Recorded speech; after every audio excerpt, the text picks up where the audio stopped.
I drove 4 hours to attend the grand opening of my younger brother's law firm, a firm that only existed because of my signature and my deposit money. But the moment I reached the entrance, my mother stopped me and told security. "She's just an old family acquaintance. She's not on the guest list. Let her stay outside in the courtyard." I froze the moment I heard that. What they didn't know was that I had secretly added one clause to the contract, a clause powerful enough to turn the entire game upside down. "I don't take it for granted that you chose to spend your time here, thank you. Tell me in the comments, what city or country are you watching from? Let's see how far this reaches." Note, some elements of this story are fictional, added for storytelling and educational purposes. Names and settings are coincidental, but what this story has to say to you, that part is yours to keep. The invitation was heavier than I expected. I stood outside the Hargrove Historic Hall in Savannah, holding the embossed card between two fingers, cream paper gold lettering, Marcus Ellis and Associates Grand Opening Gala, November 15th, 2025. My heels clicked against the cobblestone as I stepped toward the entrance, and for one brief second I let myself feel it. Pride. The quiet, exhausted kind that nobody photographs. I had carried this night for 14 months. The security guard at the front door, young guy, maybe 25, navy blazer, glanced at me, then looked down at his iPad. His fingers scrolled once, then twice. "Name?" he asked. "Claire Ellis," I said. "The founder's sister." He scrolled again. The pause lasted 3 seconds too long. "I'm sorry, ma'am. I'm not seeing you on the list." I almost laughed. Not seeing me. I had wired $12,750 as the deposit on this venue. My name was on the lease addendum. My credit score had made this haul possible. And this man with his iPad was telling me he was not seeing me. "Can you check again?" I kept my voice level. "ELLIS, Claire." He turned the screen slightly, not enough for me to read it fully, but enough. I caught the header. Founders, family, confirmed guests. 3 names. Robert Ellis, Diane Ellis, Marcus Ellis. I was not there. Before I could process that, I heard heels. Fast, deliberate, the kind of walk that clears a room. My mother appeared in the doorway. Diane Ellis, at 58, was a woman who had mastered the architecture of a smile wide enough to look warm, tight enough to mean stop. She was wearing the burgundy dress I had never seen before, pearls at her throat, and an expression I knew better than my own reflection. "Oh," she said loud enough for the 2 couples behind me to hear. "This is an old family friend. I'll handle this." Old family friend. I stood very still. The cobblestones felt unsteady beneath me, though nothing had moved. "Mom," I said quietly. Just that one word. Her eyes met mine for exactly 1 second, and in that second I saw it. Not embarrassment, not guilt, calculation. She had planned this. She had rehearsed this. "Come, let me find you someone to talk to," she said, reaching for my elbow like I was a guest who had wandered to the wrong party. I stepped back, 1 clean step. "I'm not going anywhere," I said. The security guard was watching us now, uncertain. The couples behind me had gone quiet. Diane's smile held, but something flickered at the corner of it. She hadn't expected me to stay standing. Neither had I, honestly, but here I was. And somewhere inside that hall, my brother was shaking hands and accepting congratulations for a firm that would not exist without my signature on 3 separate contracts. Diane dropped her hand. The smile stayed, but the warmth behind it, whatever thin layer of warmth had existed, was gone. She leaned in slightly, dropping her voice to the register she used when she wanted something to land without witnesses. "Claire, don't do this here." "I'm not doing anything," I said. "I'm standing at the entrance of a venue I helped pay for." "You helped." She said the word like it had quotation marks around it. "You signed some paperwork." "That's not the same as—" "It's exactly the same," I said. "Actually, it's more. The lease addendum has my name on it. The AV equipment deposit has my name on it. The underwriting agreement has my A." "Stop." Her jaw tightened. This is not the time. Then when Mom, because I drove 4 hours, I have an invitation. I held up the card. Embossed. Gold lettering. My name. She glanced at the card the way someone glances at evidence they've already decided to dismiss. Marcus sent those out through his assistant. It was an oversight. An oversight. 14 months of wire transfers, phone calls, co-signing, and my name on a guest list was an oversight. I looked past her shoulder into the hall. Crystal chandeliers. Round tables draped in ivory linen. Servers moving between clusters of people in cocktail attire. I could see Marcus near the far end of the room. My brother, 28 years old, navy suit, laughing at something a man in a gray blazer had just said. Easy. Effortless. The way he had always moved through rooms I had built for him. He hadn't looked toward the entrance once. There are journalists inside, Diane said, and her voice shifted softer, now more urgent. Gerald Whitmore is here. Do you understand what it would mean if you made a scene? Gerald Whitmore. I knew the name. Commercial real estate, 3 buildings downtown, the kind of man whose approval meant something in this city. Marcus had spent weeks trying to get him in the room. I'm not making a scene, I said. You are. That landed. I watched it land, the slight intake of breath, the realignment of her shoulders. Then she said something that I would think about for weeks afterward. There are people inside who know you've been struggling. I've been very careful to make sure they understand that. For your sake. I went cold. I've been very careful. Not people have noticed. Not, I was worried about you. I've been very careful. She had gotten there before me. She had already been there, building something, a version of me that was fragile, unreliable, someone who shouldn't be let into important rooms. And she had done it quietly in the weeks before tonight, so that if I showed up and said anything at all, it would only confirm what she had already planted. I looked at her, really looked at her, and for the first time in 30 years I saw her clearly. I didn't cry. I want to be clear about that. There was a moment, maybe 2 seconds, where something behind my sternum clenched hard enough to hurt. But I had learned somewhere between the first wire transfer and the third co-signed contract to keep my face very still when the ground dropped out from under me. I'd like to go inside, I said. Diane blinked. She had expected something else. Tears, maybe. Or anger she could use. What she got was a sentence delivered the way I delivered quarterly reports, clear, specific, no excess. Claire, I have an invitation. My name is on the contracts that made this event possible. I would like to go inside. She shifted her weight, almost imperceptible, but I had been reading her body language since I was 6 years old. She was recalculating. The list has already been finalized, she said. The security protocol. Then get Marcus, I said. Have him come to the door and tell me himself. Silence. The security guard had taken a half step back, making himself as invisible as a man in a navy blazer can make himself. The couples who had been waiting behind me had moved around us and gone inside. It was just the two of us now, standing in the orange glow of the entrance lanterns, and Diane was running out of moves. She pulled out her phone. I watched her type. Not a call, a text. Fast, deliberate. The phone disappeared back into her clutch before I could see the screen. 30 seconds passed. A minute. Marcus did not appear. Something settled in my chest, not peace exactly, but something adjacent to it. The particular stillness that comes when you stop hoping someone will show up and start making a plan for what happens when they don't. I looked at the security guard. May I see the check-in screen? He hesitated. Ma'am, I'm not really supposed to. I'm not asking you to change anything, I said. I just want to see it. He hesitated, then turned the iPad slightly, only because my name still appeared under vendor contacts. The header read, Founders Family Confirmed Guests, Robert Ellis, Diane Ellis, Marcus Ellis. Below that, the VIP Sponsors section, and below that, a section labeled Vendor Contacts. My name was not in the family list. It was not in the VIP list.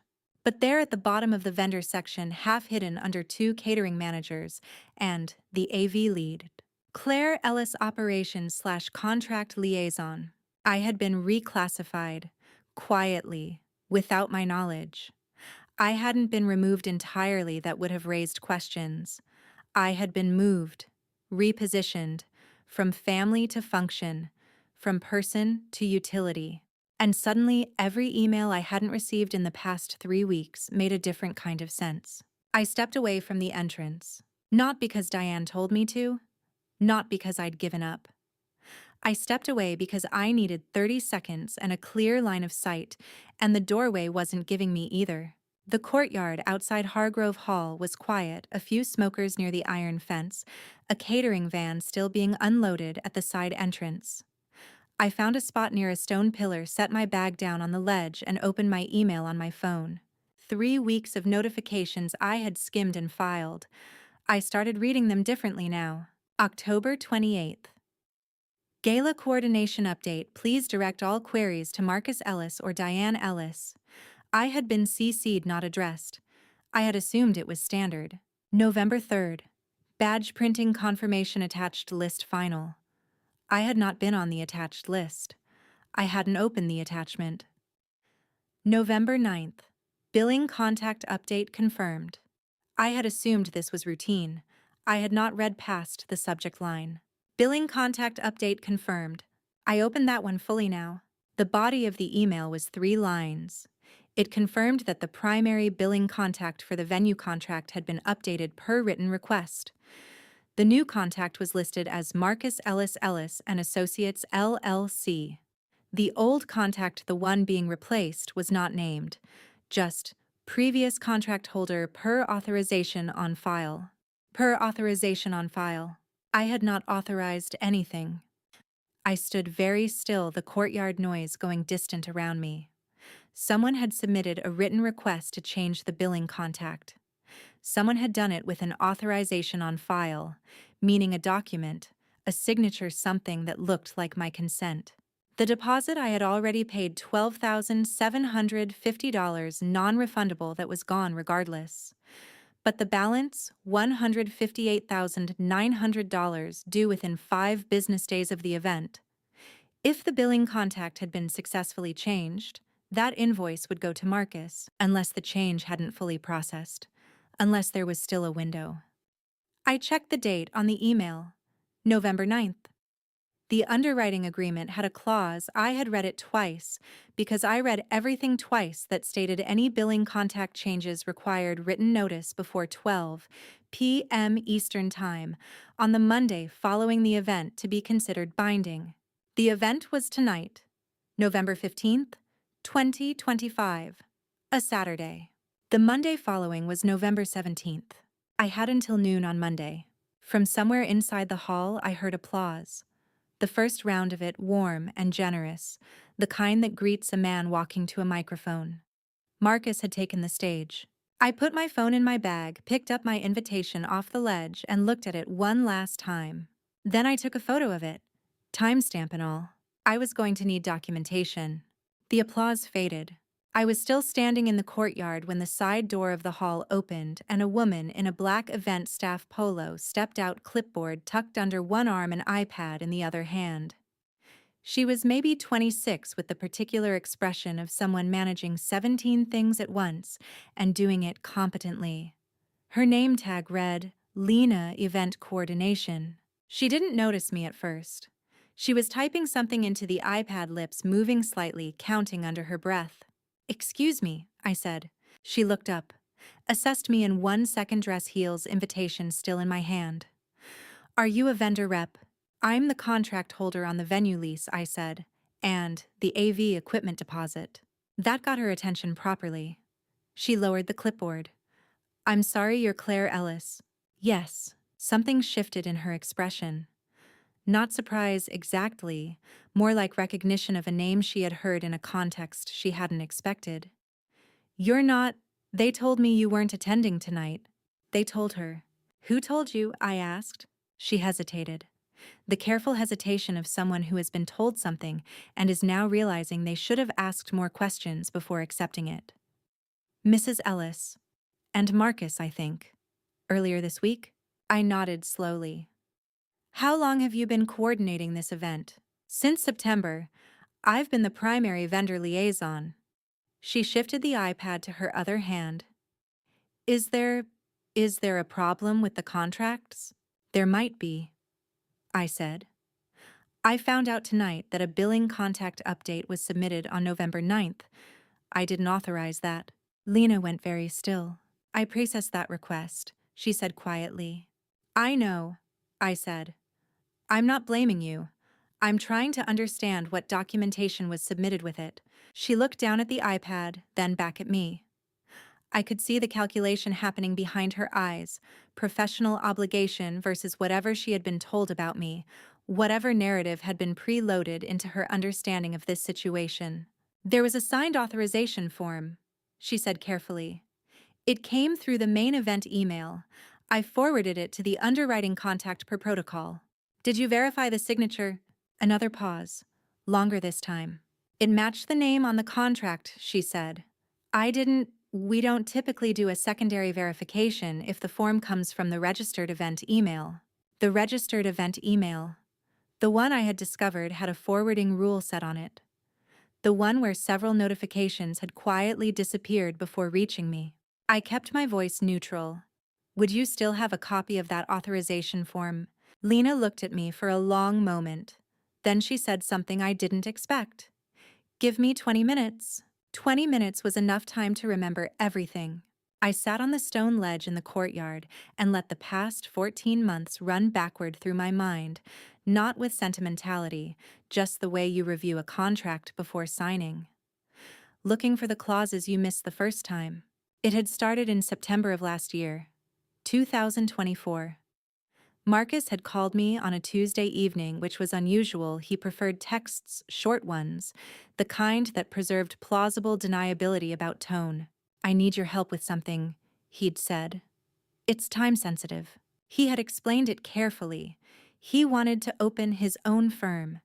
He had 2 potential clients lined up, a junior associate willing to join him, and a clear business plan. What he didn't have was the credit profile to secure a commercial lease in Savannah on his own. His credit score was adequate. Mine was excellent, 780, built over 8 years of paying everything on time and never carrying more than 15% utilization. It would just be your name on the paperwork, he had said. I'd handle everything else. You wouldn't even need to be involved day to day.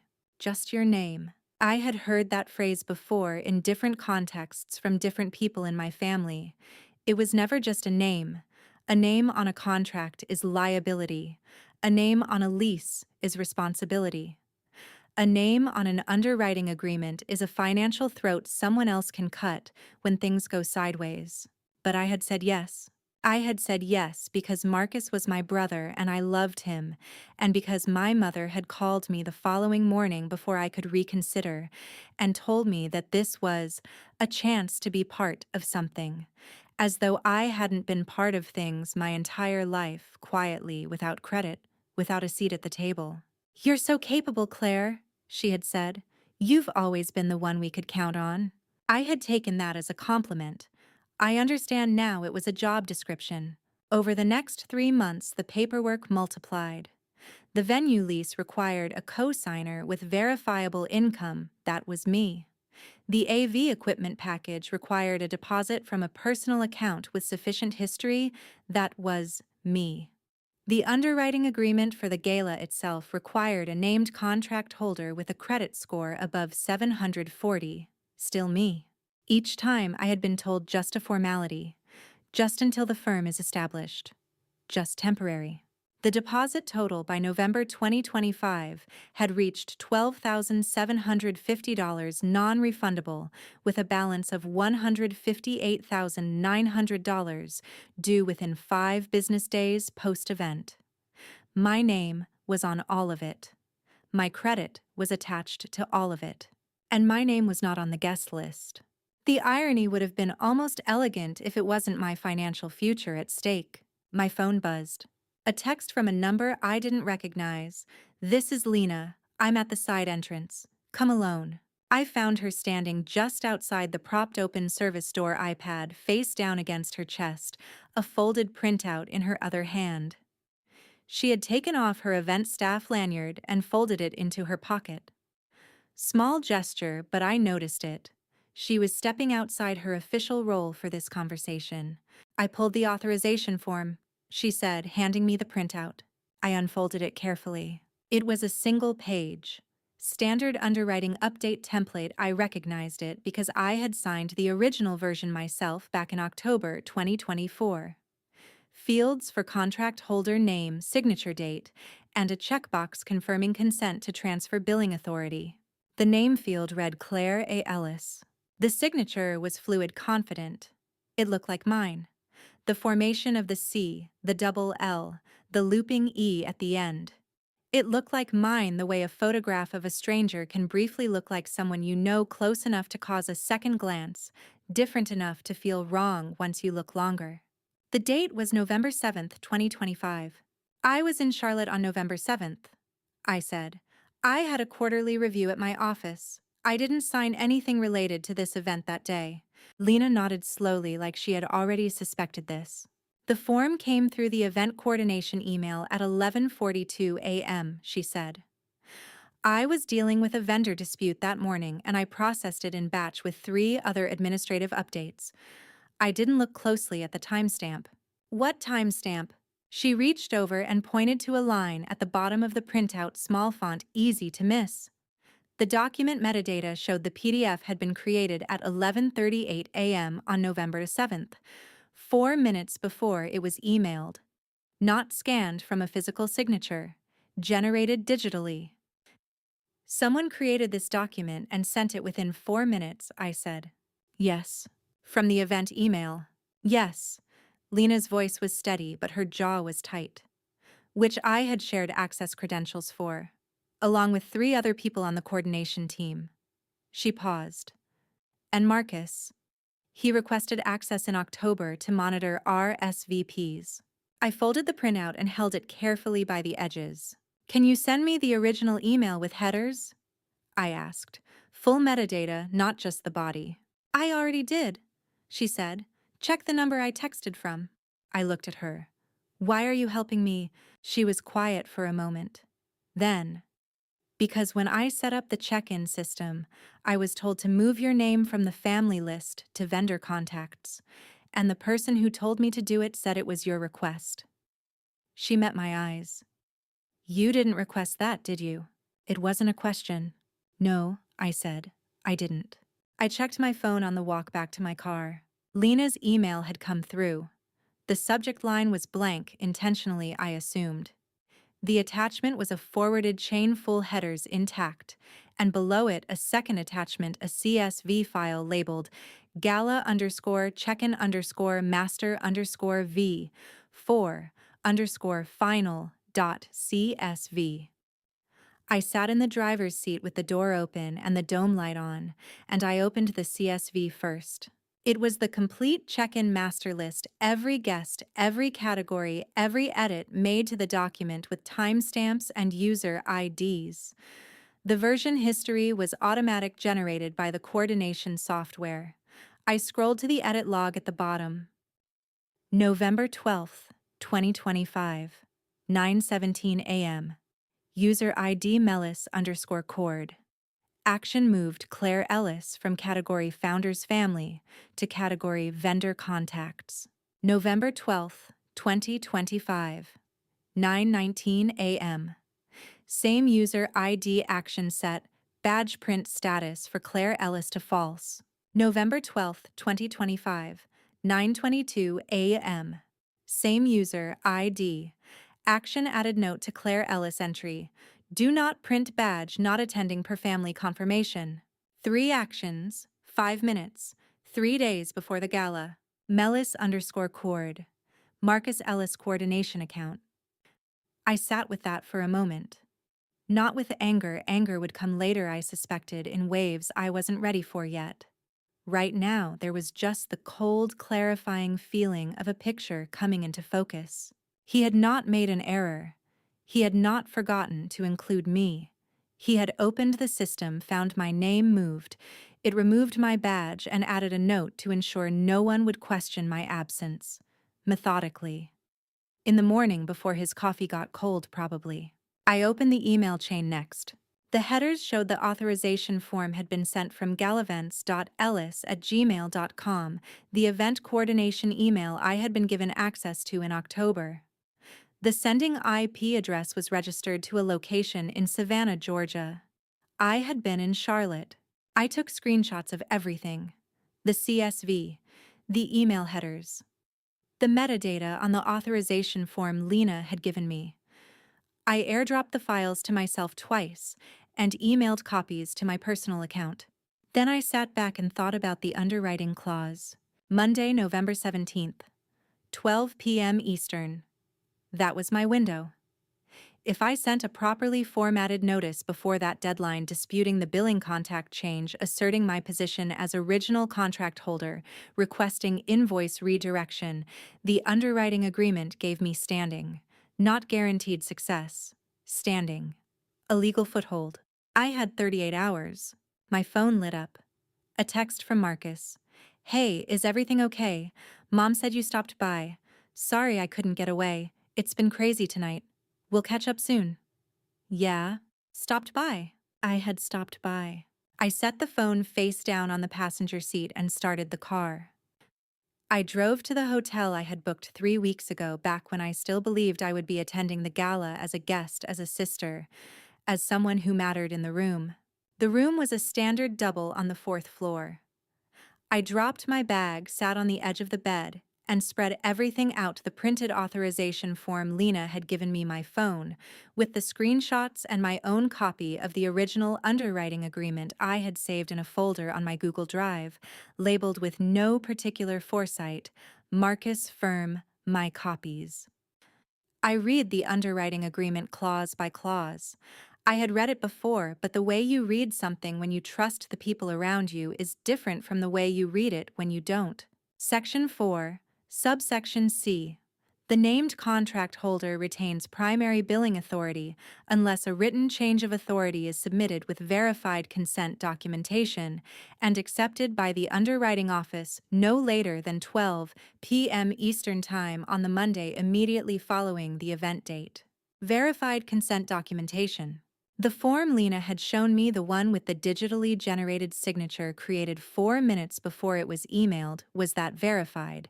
Technically, it had been submitted and processed. Whether it constituted verified consent was a different question. One that I suspected the underwriting office had not examined closely because no one had given them reason to. I would give them reason. Section 7, subsection A. In the event of a dispute regarding billing authority, the original named contract holder may submit a written notice of dispute accompanied by supporting documentation. The underwriting office will place a hold on all pending invoices pending resolution. A hold. If I filed a dispute with supporting documentation before Monday noon, they would freeze the invoice. $158,900 would not move until the dispute was resolved. I pulled up my laptop and began drafting. To Hargrove Underwriting Services, recontract reference number HVN-2 025-0441. I am writing to formally dispute the billing contact change processed on November 9th, 2025, under the above referenced contract. I am the original named contract holder.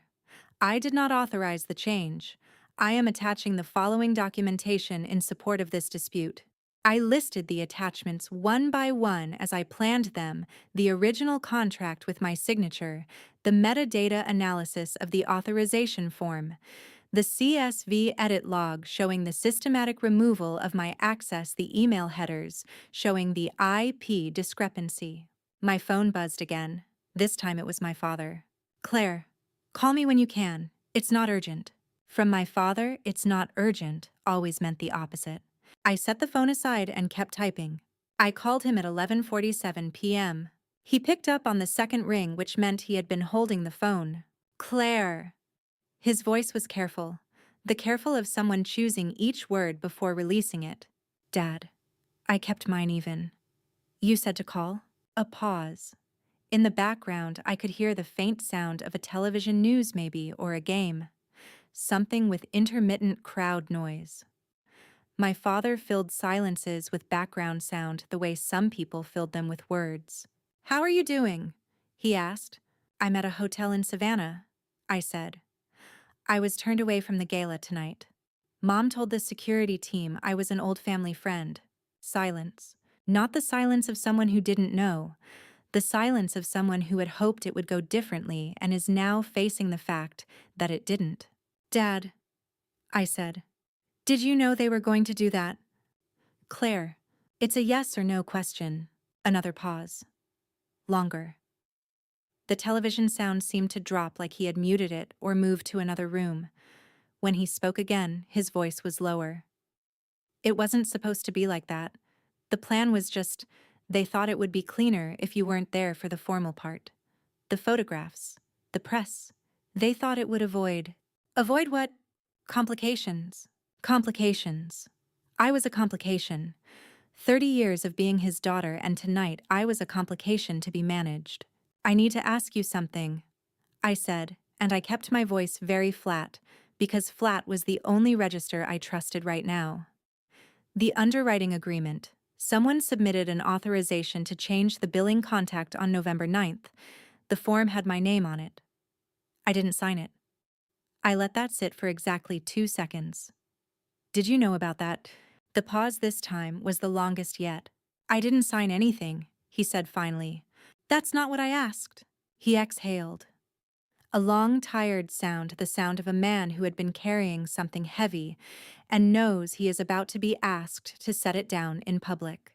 "There are things," he said slowly, "that go back further than this gala.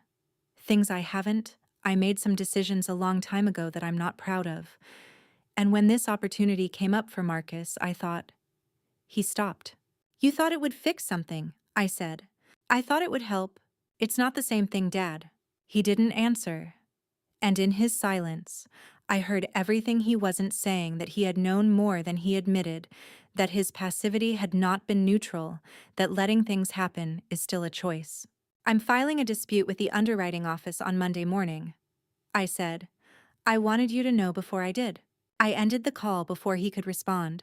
Outside the hotel window, Savannah was still and dark and entirely indifferent to the Ellis family and all its careful, catastrophic silences. I didn't sleep until past 2. When I woke up, the Savannah morning was gray and quiet, the kind of Sunday that feels like the world is holding its breath. I lay still for exactly 60 seconds, staring at the ceiling, letting the previous night settle into something I could work with. Then I sat up and opened my laptop. The dispute notice draft was still on the screen where I had left it. I read it through twice, adjusted the language in the third paragraph. Too emotional on the first pass, I needed it precise, and added the documentation list at the bottom. 6 attachments, each one a piece of the picture. My phone showed 3 missed notifications. A text from Marcus sent at 1:14 a.m. "Claire, I really think we should talk before you do anything. There's context you don't have." Context. He wanted to give me context. I had the CSV file. I had the metadata. I had the IP address log. I had a forged authorization form and a billing contact change I had not consented to. I was curious what context he thought would reframe any of that. I didn't reply. The second notification was from an unknown number, a Savannah area code. The message read, "This is Gerald Whitmore. I was given your number by a mutual contact. I understand there may be some questions about the contractual arrangements for last night's event. I'd be interested in a brief conversation at your convenience."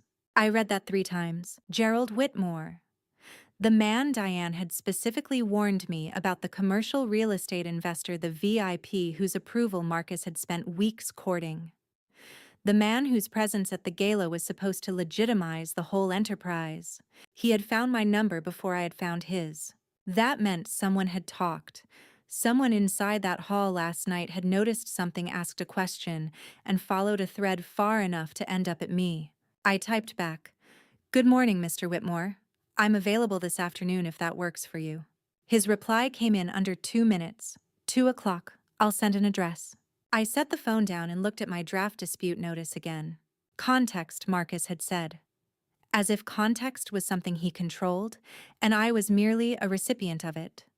As if 14 months of my signature, my credit, my silence could be reframed by a conversation he scheduled on his own terms. I thought about my mother standing in the doorway last night calling me an old family friend. I thought about the note in the CSV, "Do not print badge not attending per family confirmation." I thought about my father's exhale on the phone, that long, tired sound of a man who had made peace with the wrong things. Then I thought about Section 7, subsection A, and the invoice hold it would trigger. I had 32 hours left. I ordered coffee from room service and kept working. At 11 that morning, Marcus called. I was sitting at the hotel desk with my second coffee reading through the dispute notice for the fourth time when his name appeared on the screen.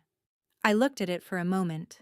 Not with dread, I had moved past dread sometime in the early hours of the morning in that particular shift that happens when you stop hoping a situation will resolve itself and start deciding how you are going to resolve it. What I felt looking at his name was something closer to clarity.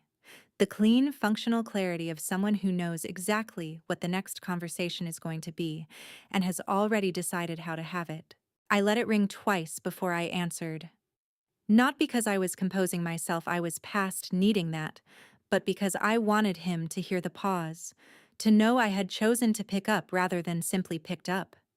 It was a small thing, but small things I had learned were how you signaled to people that the dynamic had changed before you said a single word about it. Claire. His voice was the one he used in professional settings, measured warm in a calculated way, the voice of a man who had learned early that tone is a tool and had spent years sharpening it. I had grown up listening to that voice develop. I had watched him practice it unconsciously at family dinners, in conversations with my parents' friends, in every room where he understood that impression was currency. I'm glad you answered. What do you need, Marcus? A brief recalibration. I heard it, the almost imperceptible pause of someone adjusting to an opening that was not the one they had prepared for. He had expected something softer, probably. A hello that left room for him to set the terms. What he got instead was a question that put him immediately in the position of explaining himself. I want to explain some things, he said. About last night. Okay, I said. Explain. The guest list situation that was a miscommunication. My assistant handles the coordination system, and there was a categorization error. I didn't realize until it was too late to fix it without causing more disruption. Categorization error. I let the phrase sit in the air for exactly 1 second before I responded. The same system where his user ID Melis_coord registered to Marcus Ellis had manually moved my name at 9:17 a.m. on November 12th, removed my badge print status at 9:19, and added a note at 9:22 reading, "Do not print badge not attending per family confirmation." 3 deliberate actions. 5 minutes. 3 days before the gala. That was not an error. That was a decision made on a Tuesday morning, executed methodically, and attributed afterward to a system and an assistant who had nothing to do with it. Which assistant? I asked. What? You said your assistant made the categorization error. Which assistant? I'd like to speak with them. Silence. Half a beat too long, the silence of someone who has offered a story without building the supporting details because they did not expect to be asked for them.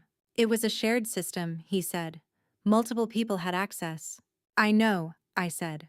I have the edit log. It shows user ID Melis_coord made 3 changes to my entry on November 12th. That account is registered to you. The silence this time was different. Harder. Denser. The silence of someone who has walked into a room and found the furniture rearranged, who is standing in a space they thought they controlled, and realizing with a particular kind of cold that they do not. Where did you get that? He asked. His warm, professional voice had dropped a register. The tool had been set down. What was underneath it was rawer and less managed, a voice I recognized from childhood, from arguments he had lost, from moments when the performance had slipped, and something more honest had come through. Does it matter? Claire. The warmth was gone entirely, now replaced by something thinner. something that was almost in its own way more truthful than anything he had said so far. You need to be careful about what you're doing here. You're talking about disputing a contract on the night of my firm's launch. Do you understand what that looks like? I understand exactly what it looks like, I said. It looks like a contract holder disputing an unauthorized billing change with documentation, which is exactly what it is. You'll damage the firm. You'll damage the firm, I said. I'll be protecting myself.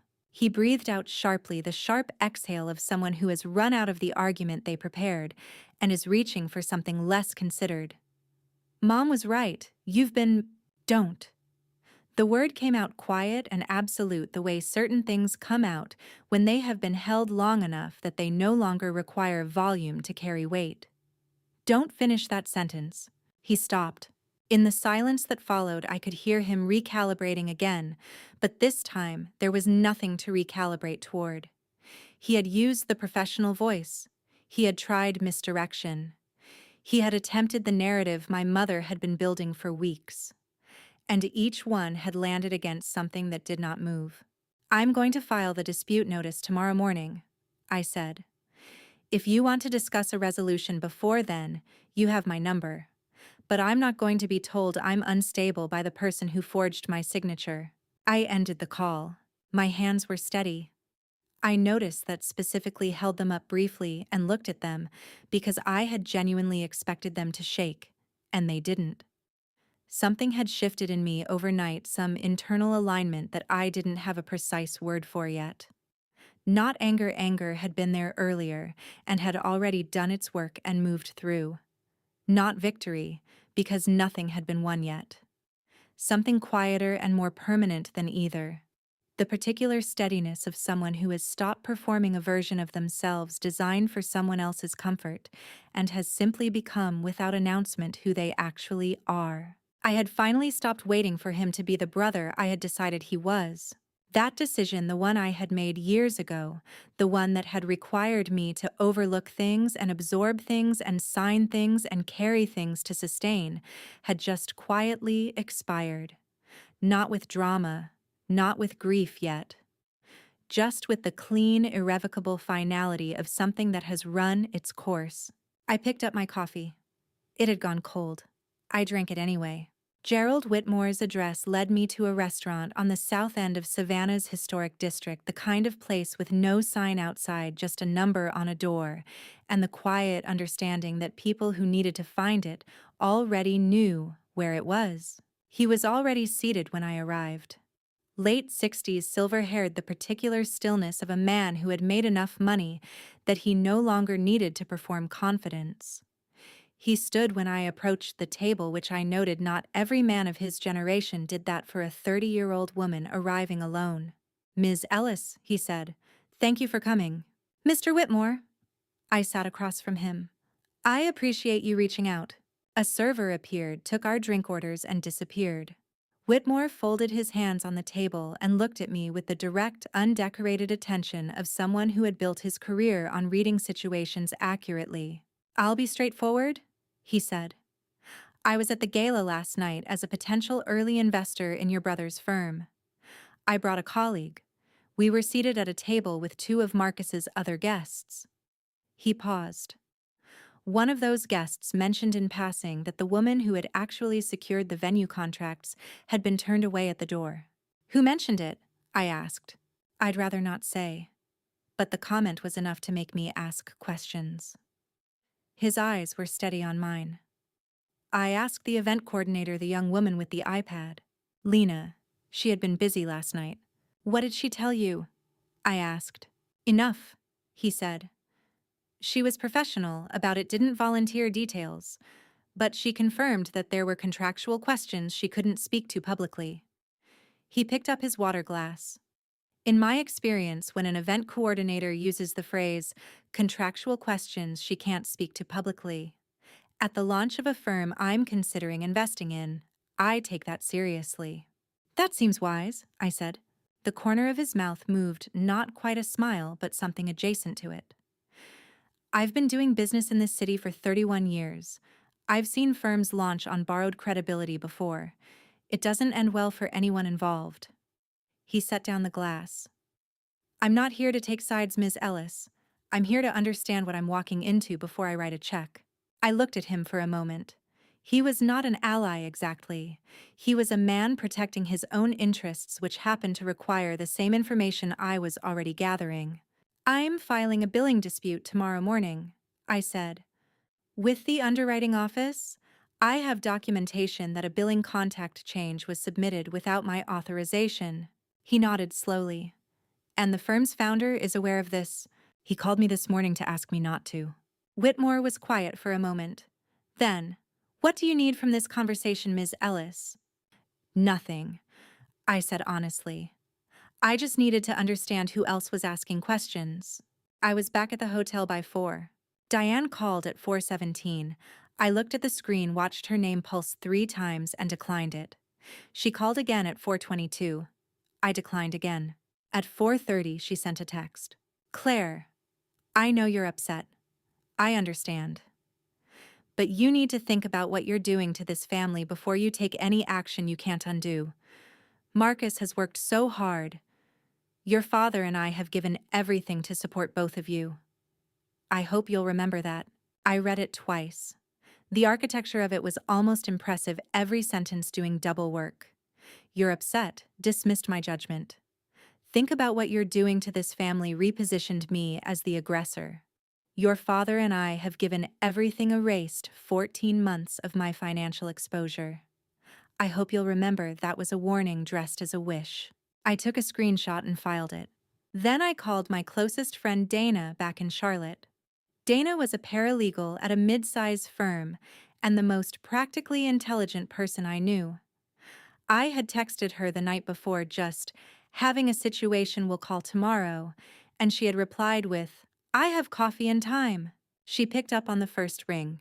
Talk to me, she said. I talked for 20 minutes. She listened without interrupting, which was one of the things I valued most about her. When I finished, she was quiet for a moment. Okay, she said. The dispute notice, have you had anyone look at the language? I drafted it myself. I used the clause language from the underwriting agreement directly. Good. Don't embellish, don't editorialize, just facts and clause references. She paused. The forged signature that's potentially more than a civil matter, Claire. I know, I said. But I'm not going there yet. Right now I just need the invoice frozen. Right. One thing at a time. I could hear her typing. The CSV log, that's automatic metadata, not something you generated, auto-generated by the coordination software. Lena can confirm the export. Get her to put that in writing. An email is fine, just something that confirms she exported the file and the metadata is unaltered. Dana paused. And Claire, yeah, document the phone calls too. Time duration summary of what was said. Do it tonight while it's fresh. Already started, I said. Of course you have. And for the first time all day, I heard something that wasn't strategy or documentation or legal language. I heard Dana exhale, warm and steady. Are you okay? Actually okay. I thought about it honestly.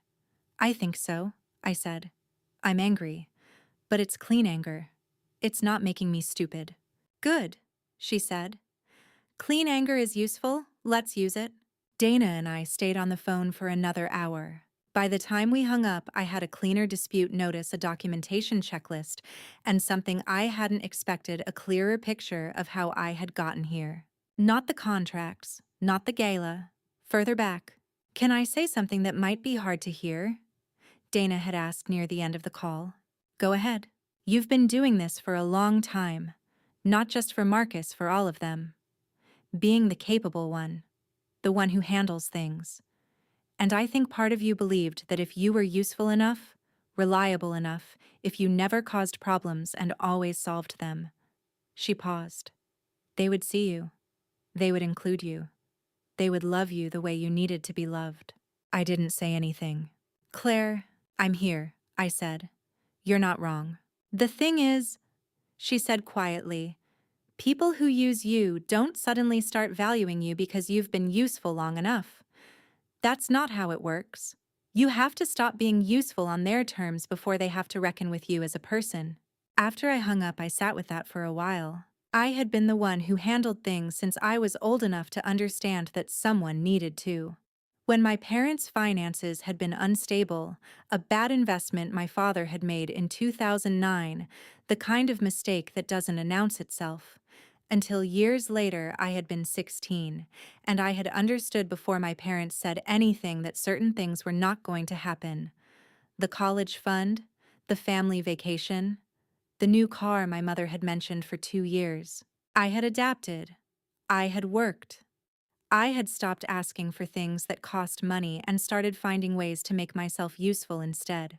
By the time I was 22, being useful was so deeply built into how I understood my place in the family that I had confused it with being loved. My phone showed a new email.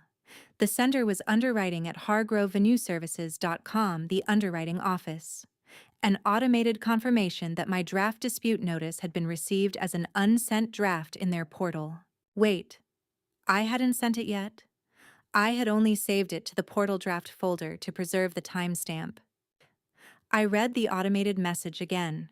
The portal system had flagged it as a pending submission and sent a confirmation receipt. The timestamp on the confirmation read November 16th, 2025, 5:44 p.m. Eastern. The deadline was Monday, November 17th at noon. I had an automated timestamp from the underwriting portal showing activity on my account at 5:44 p.m. Sunday. Whether the draft constituted formal submission would depend on the portal's terms, but it was a timestamp in their own system associated with my account predating the deadline by over 18 hours. I forwarded the confirmation to Dana immediately. Her reply came back in 4 minutes. Save everything. Don't submit the final version yet. Let me check something first. You might have more than one card to play here. Dana called back 40 minutes later. Okay, she said, and her voice had the particular edge it got when she had found something. I pulled the standard underwriting agreement template for venue contracts in Georgia. The version you're working with is the 2024 revision. Right. There's a clause that most people don't read because it's in the definitions section at the front, not in the operative clauses. Section 1, subsection F. I could hear pages turning. It defines contract holder as, and I'm reading directly, the individual or entity whose legal signature appears on the original agreement and whose financial instrument was used to process the initial deposit payment.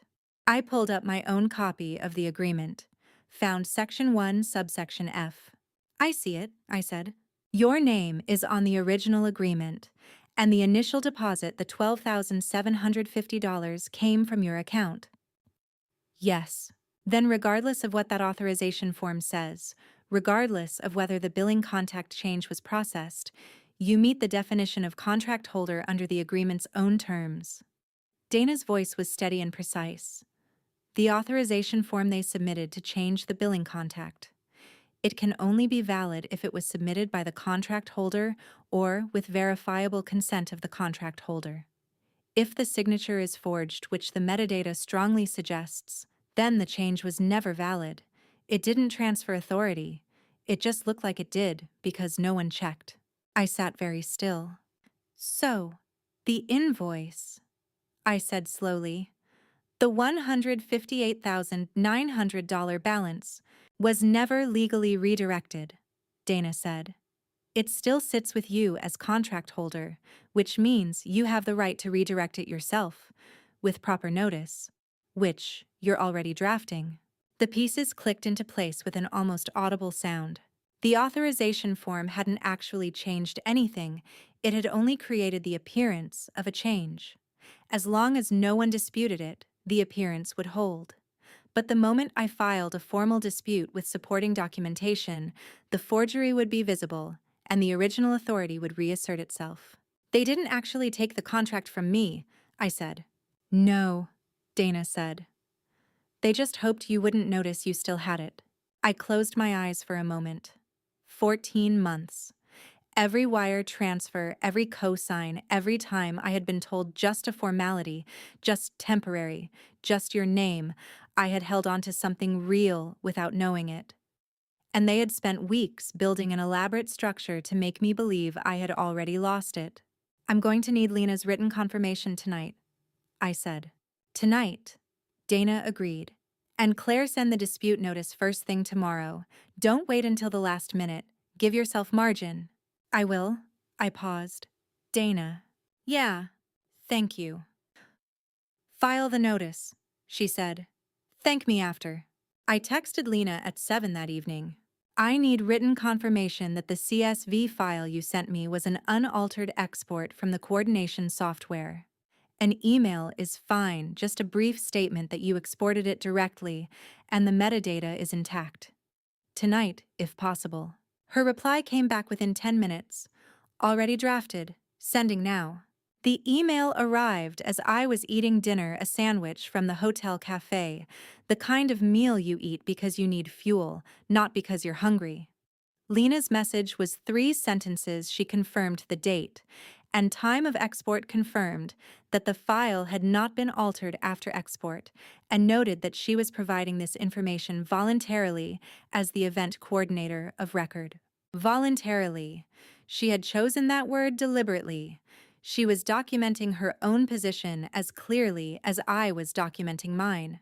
I added her email to my evidence folder, which now contained the original underwriting agreement, the forged authorization form with metadata analysis, the CSV edit log, the full email headers from the billing contact update, Lena's written confirmation, the timestamp from the underwriting portal, and the text from Diane that I had filed separately under communications. 8 documents. Each one a thread in a net I had been building without knowing I was building it. My phone buzzed. A text from my father. Can we meet tomorrow before you file anything? Please. I stared at the message for a long time. Part of me, the part that had spent 30 years making herself useful so she would be loved, wanted to say yes. Wanted to believe that the please meant something, that this time the conversation would be different, that he would say the thing he had never said. But I had heard his voice last night. I had heard what lived in the pauses between his words. He was not reaching out because he had chosen me. He was reaching out because he was scared of what happened next. Those are different things. I had spent too long treating them as the same. I'll be filing at 9 a.m., I typed back. If you want to talk, it needs to be before that. I'm available at 7:30. His reply took 11 minutes. Okay, 7:30. I set the phone down and looked at my evidence folder one more time. 8 documents, 1 deadline. And somewhere across this city, in a house or a hotel room or a newly leased office space, people who had counted on my silence were beginning to understand that it was running out. We're halfway through, and what's coming next is the confession nobody in this family saw coming. Drop a still here in the comments, so I know you made it this far. A note. The story ahead contains some details constructed for storytelling and educational purposes. If you want to stop, this is a good time to turn off the video. He was already at the hotel cafe when I came downstairs at 7:25. Robert Ellis at 62 was a man who had aged the way certain kinds of guilt ages a person, not dramatically, not in ways that announce themselves, but in a persistent tiredness behind the eyes that no amount of sleep seemed to touch. He was wearing a collared shirt, no jacket, and he was holding a coffee cup with both hands, the way people hold things when they need something to hold. He stood when he saw me. That surprised me the same way Whitmore's standing had surprised me. Some gestures land differently when you're not expecting them. Claire. His voice was quieter than on the phone, more unguarded. Dad. I sat across from him, ordered coffee, waited. He looked at the table for a moment. Then he looked at me. I need to tell you something, he said. Before you go into that underwriting office, you deserve to know it before, not, after, not, from someone else. From me. Okay, I said. He turned the coffee cup slowly in his hands. In 2021, I made an investment, a private real estate deal, a contact of mine, someone I trusted. I put in $40,000. He paused. It wasn't our savings. It was money I had moved from a joint account that your mother and I have. I didn't tell her the full amount. I kept my expression neutral. What happened to it? The deal collapsed in 2022. I lost everything I put in. He set the cup down. And then I had to figure out how to make the account whole without your mother knowing the scope of it. His jaw tightened. I borrowed. From a few places. One of them was not a formal lender. Dad! I said it carefully. What does this have to do with Marcus's firm? He met my eyes. Marcus found out. About the debt. About where the money had gone. He exhaled slowly. He came to me in August of last year and said he had a plan. A way to build something that would generate enough revenue to help me quietly pay off what I owed. He said all he needed was someone with clean credit to co-sign some paperwork. The cafe noise continued around us. Cups, conversations, the soft sound of morning. None of it touched what was happening at our table. He used you, I said, not a question. We both used you, my father said. And those 4 words said plainly, without decoration, without the architecture of excuse, those 4 words cost him something. I could see it cost him. I let him. Because I was scared, and because it was easier to let it happen than to be the one who stopped it. I looked at my father, 62 years old, both hands around a cooling coffee cup, finally saying the true thing. I'm still filing at 9, I said.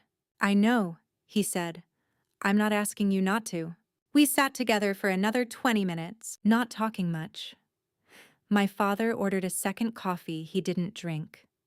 I looked out the window at the Savannah street coming alive in the early morning delivery trucks, a woman walking a dog, a man unlocking a shop door with the unhurried deliberateness of someone who has done it 10,000 times. The informal lender, I said eventually. Is it resolved? Mostly, he said. There's still some remaining. Marcus has been helping pay it down through the firm's projected revenue. He paused. Which is part of why the gala mattered so much to him. First-year revenue projections depend on landing clients like Whitmore. I thought about Whitmore across the table from me yesterday afternoon. I've been doing business in this city for 31 years. I've seen firms launch on borrowed credibility before. Does Marcus know you're here? I asked. No. My father looked at his hands. He called last night, told me to make sure you didn't file anything this morning. I told him I'd try. A pause. I'm not trying. Something in me shifted small, careful, like a door opening 1 inch. Not forgiveness. I want to be precise about that. Forgiveness, if it ever came, would come later and slowly and on its own schedule. What shifted was something simpler. I saw him.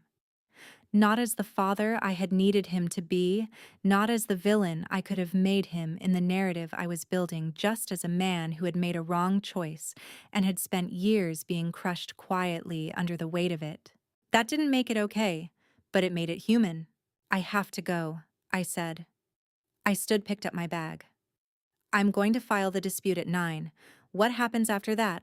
The firm, the investors, whatever Diane does, that's not mine to manage anymore. My father nodded. He looked older than he had at the start of breakfast. Or maybe I was just seeing him more clearly. Claire. He said my name like it was the only thing he knew how to give me right now. Dad! I said his the same way. I walked out of the cafe into the Savannah morning and I did not look back. Not because I was angry, not because I was done with him, but because I had exactly 90 minutes before the underwriting office opened, and I had 8 documents in my folder and a dispute notice that Dana had called clean and airtight. And somewhere inside a historic hall across the city, the people who had built their plans around my silence were about to find out that silence has an expiration date. I had reached mine. The underwriting office opened at 9. I was outside the building at 8:52, sitting in my car with the engine off, reading through the dispute notice one final time. Dana and the contract attorney she contacted had reviewed it twice the night before. The language was exact, the clause references were precise, and the documentation list was complete. 8 attachments, every one time-stamped, sourced, and traceable. I had written and rewritten the opening paragraph 4 times. The final version read, I am writing to formally dispute the billing contact change, processed on November 9th, 2025, under contract reference number HVN-2025-0441. As the original named contract holder per Section 1, subsection F of the executed underwriting agreement, and as the individual whose financial instrument was used to process the initial deposit of $12,750, I retain primary billing authority. The authorization submitted on November 7th, 2025, was not executed by me and contains documentation inconsistencies that I have detailed in the attached analysis. I am requesting an immediate hold on all pending invoices pending resolution of this dispute. Dry, precise, not a single word of emotion. Dana had read it and said, "Perfect. It reads like someone who knows exactly what they're doing." At 8:58, my phone lit up. Marcus. I didn't answer. At 9:01, it lit up again. Diane. I didn't answer that either. I walked into the building at 9:02 with my folder under my arm and my phone on silent. The lobby was quiet, marble floors, low lighting, a reception desk staffed by a woman in her 40s who looked up when I entered. "Good morning," I said. "I have a formal dispute submission for contract reference HVN-2025-0441. I'd like to file it in person and receive a time-stamped confirmation." She looked at me for a moment, then at the folder. "Do you have an appointment?" "I don't," I said. "But the submission deadline under the contract is noon today. I'd like to file now." She picked up her phone and made a quiet call. A minute later, a man in his 50s came through a side door reading, glasses pushed up on his forehead, the look of someone pulled from a desk he had been comfortable at. "Ms. Ellis," he said. "Yes." "Tom Garrett, underwriting manager." He extended his hand. "Why don't you come through?" I followed him into a small conference room. He sat across from me and I placed the dispute notice on the table between us, printed, signed, with the 8 attachments tabbed and labeled behind it. He looked at it. Then he looked at me. "You've done this before," he said. It was not quite a question. "I read contracts carefully," I said. He pulled the document toward him and began to read. Tom Garrett read slowly. Not the way people skim documents in meetings, the performance of reading while actually deciding what they already think. He read the way people read when they are genuinely processing, his eyes moving line by line, stopping occasionally to refer back to an earlier page. He looked at the metadata analysis for a long time. He looked at the CSV edit log even longer. When he finished, he set the document down and removed his reading glasses. "The authorization form," he said. "You're asserting the signature is not yours." "I'm asserting the document was digitally generated 4 minutes before it was emailed from a location I was not in on that date. I have supporting evidence of my location, a time-stamped meeting calendar entry from my employer's system, and an access badge log from my office building in Charlotte." I placed those 2 additional documents on the table. I had added them to my folder that morning after my conversation with my father had confirmed I needed everything I could carry. Tom looked at the badge log. "You badged into your Charlotte office at 8:47 a.m. on November 7th.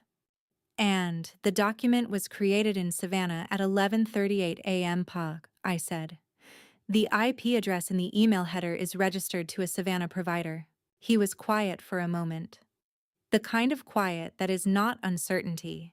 It is the quiet of someone who has understood something and is deciding what to do with the understanding. "Ms. Ellis," he said carefully, "if what you're presenting is accurate and I'm not in a position to make that determination right now, this is significantly more serious than a billing contact dispute." "I understand that," I said. "I'm not asking you to make that determination. I'm asking you to place a hold on the pending invoice under Section 7, subsection A, pending resolution. That's within your authority and within my rights under the contract."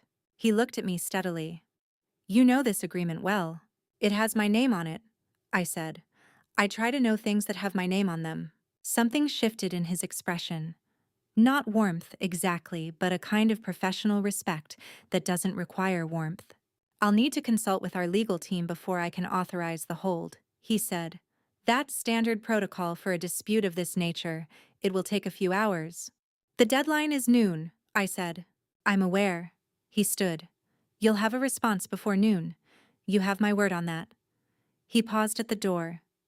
Is there a number where I can reach you directly? I gave him my cell number. He wrote it on a notepad, actual paper, actual pen, the kind of record-keeping that predates the digital systems someone had used to try to erase me. I walked out of the building at 9:47 a.m. Outside, my phone showed 4 missed calls. 2 from Marcus, 1 from Diane, and 1 from a number I didn't recognize, a Savannah area code that was not Whitmore's. I called the unknown number back. It rang twice. Then a voice I had not expected. Ms. Ellis. This is Patricia Moore, Marcus Ellis's junior associate. I need to talk to you. Not on behalf of the firm, personally. Patricia Moore was 26, recently barred and visibly exhausted in the way that people are exhausted when they have spent several days carrying something they did not sign up to carry. We met at a coffee shop 2 blocks from the underwriting office. She arrived before me, already seated, both hands wrapped around a cup she wasn't drinking from. When she saw me, she straightened the instinctive posture adjustment of someone who had been trained to present composure whether or not they felt it. Thank you for coming, she said. You said it was personal. I said, sitting down. What does that mean? She looked at the table for a moment. Then, I've been with Marcus for 7 months. I joined in April when he was still setting up the firm. He told me about you early on, said you were his sister, that you had helped with some administrative paperwork for the launch. She paused. He made it sound minor, clerical. It wasn't clerical, I said. I know that now. She looked up. Last week, the week before the gala, I overheard a phone call. Marcus's office door wasn't fully closed. I wasn't trying to listen, I was dropping something on his desk. She stopped. What did you hear? I said. She exhaled. He was talking to someone, I think it was your mother from the way he was speaking. He said. She stopped again, pressing her lips together briefly. He said the billing contact update had gone through. And then he said, she won't have the paperwork to dispute it in time. She doesn't know about the forwarding rule. The forwarding rule. The email forwarding that had redirected several notifications away from me. He had known about it because he had set it up. Did you hear anything else? I asked. He said, even if she shows up, Mom's going to handle the optics. Patricia's voice was carefully flat, the voice of someone reciting something they wish they hadn't heard. And then, he laughed. Not it wasn't a cruel laugh. That was almost worse. It was a comfortable laugh. Like it was already done. I sat with that for a moment. She won't have the paperwork in time. He had believed that. He had built the whole plan around it, the forwarding rule to limit my information, the forged authorization to redirect the billing, the guest list manipulation, to keep me out of the room. The plan had been contingent on my not knowing what I had. Why are you telling me this? I asked. Patricia met my eyes. Because I'm a lawyer, she said. And what I heard described, if it's accurate, that's not a business dispute. That's fraud. She paused. And I didn't go to law school to work for someone who commits it. I asked Patricia if she would be willing to put what she had heard in writing. She didn't hesitate. Yes, she said. I already drafted something this morning. I wasn't sure if I was going to send it, but yes. She pulled out her phone and forwarded me a document. It's a factual account of what I heard, dated and signed. I kept it to what I can attest to directly. I opened it on my phone. 4 paragraphs. Precise, careful, lawyerly, in the best sense. No embellishment. No interpretation. Just on this date, at this time, I was in this location, and I heard these specific words. She had included her bar number at the bottom. This is good, I said. I know what a sworn statement needs to look like, she said quietly. I looked at her. She was young and tired, and had just done something that would almost certainly end her position at Marcus's firm. I thought about what Dana had said. People who use you don't suddenly start valuing you because you've been useful long enough. Patricia had figured that out in 7 months. It had taken me 14 years. What will you do now? I asked. I have a second interview at a civil rights firm in Atlanta next week, she said. I scheduled it 3 days ago. A brief pause. I think I knew before I knew if that makes sense. It makes complete sense, I said. I added her statement to my evidence folder. 9 documents now. I forwarded the complete folder to Dana with a single line, "New development, call me." Dana called in 4 minutes. I told her about Patricia. She was quiet for a moment. "The forwarding rule," she said. "Can you document that?"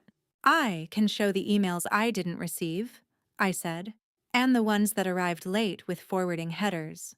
Pull them, all of them, and get your IT contact at your Charlotte office to run a check on your email account activity for the past 6 weeks. You think there's more? I think someone who sets up a forwarding rule to redirect your notifications is someone who has been managing your information for a while," Dana said. "I want to know how long." She paused. "Claire, this is bigger than a billing dispute now." "I know," I said.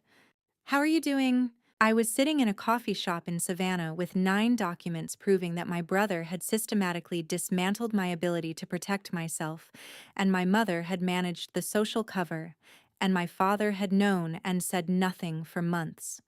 How was I doing? "I'm okay," I said. "I'm still thinking clearly."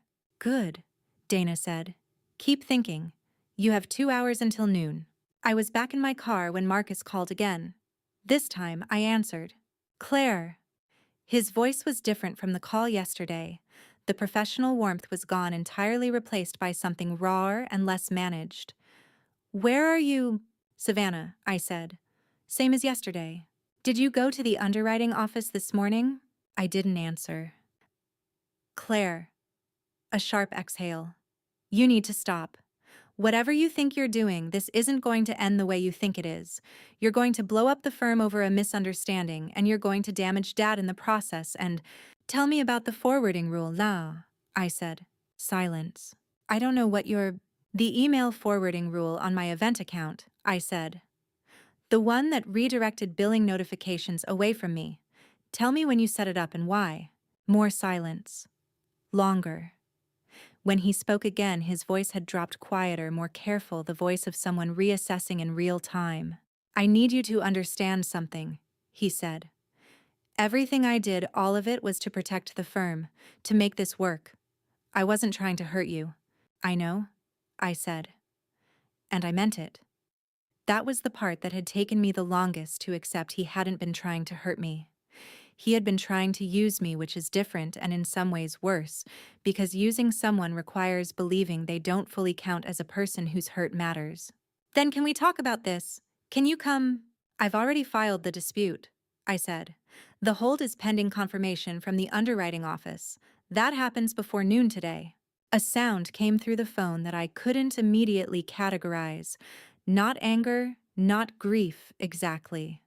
Something between them. The sound a person makes when the floor they have been standing on gives way, and they realize it was never solid to begin with.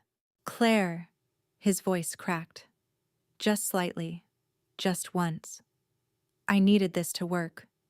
You don't understand what's riding on this." "I understand exactly what's riding on it," I said. "I've understood since Dad told me this morning." Another silence. This one had a different quality, the silence of someone realizing how much has already been said, how many threads have already been pulled. "He told you," Marcus said flatly. "He did." A long pause. "What are you going to do?" he asked.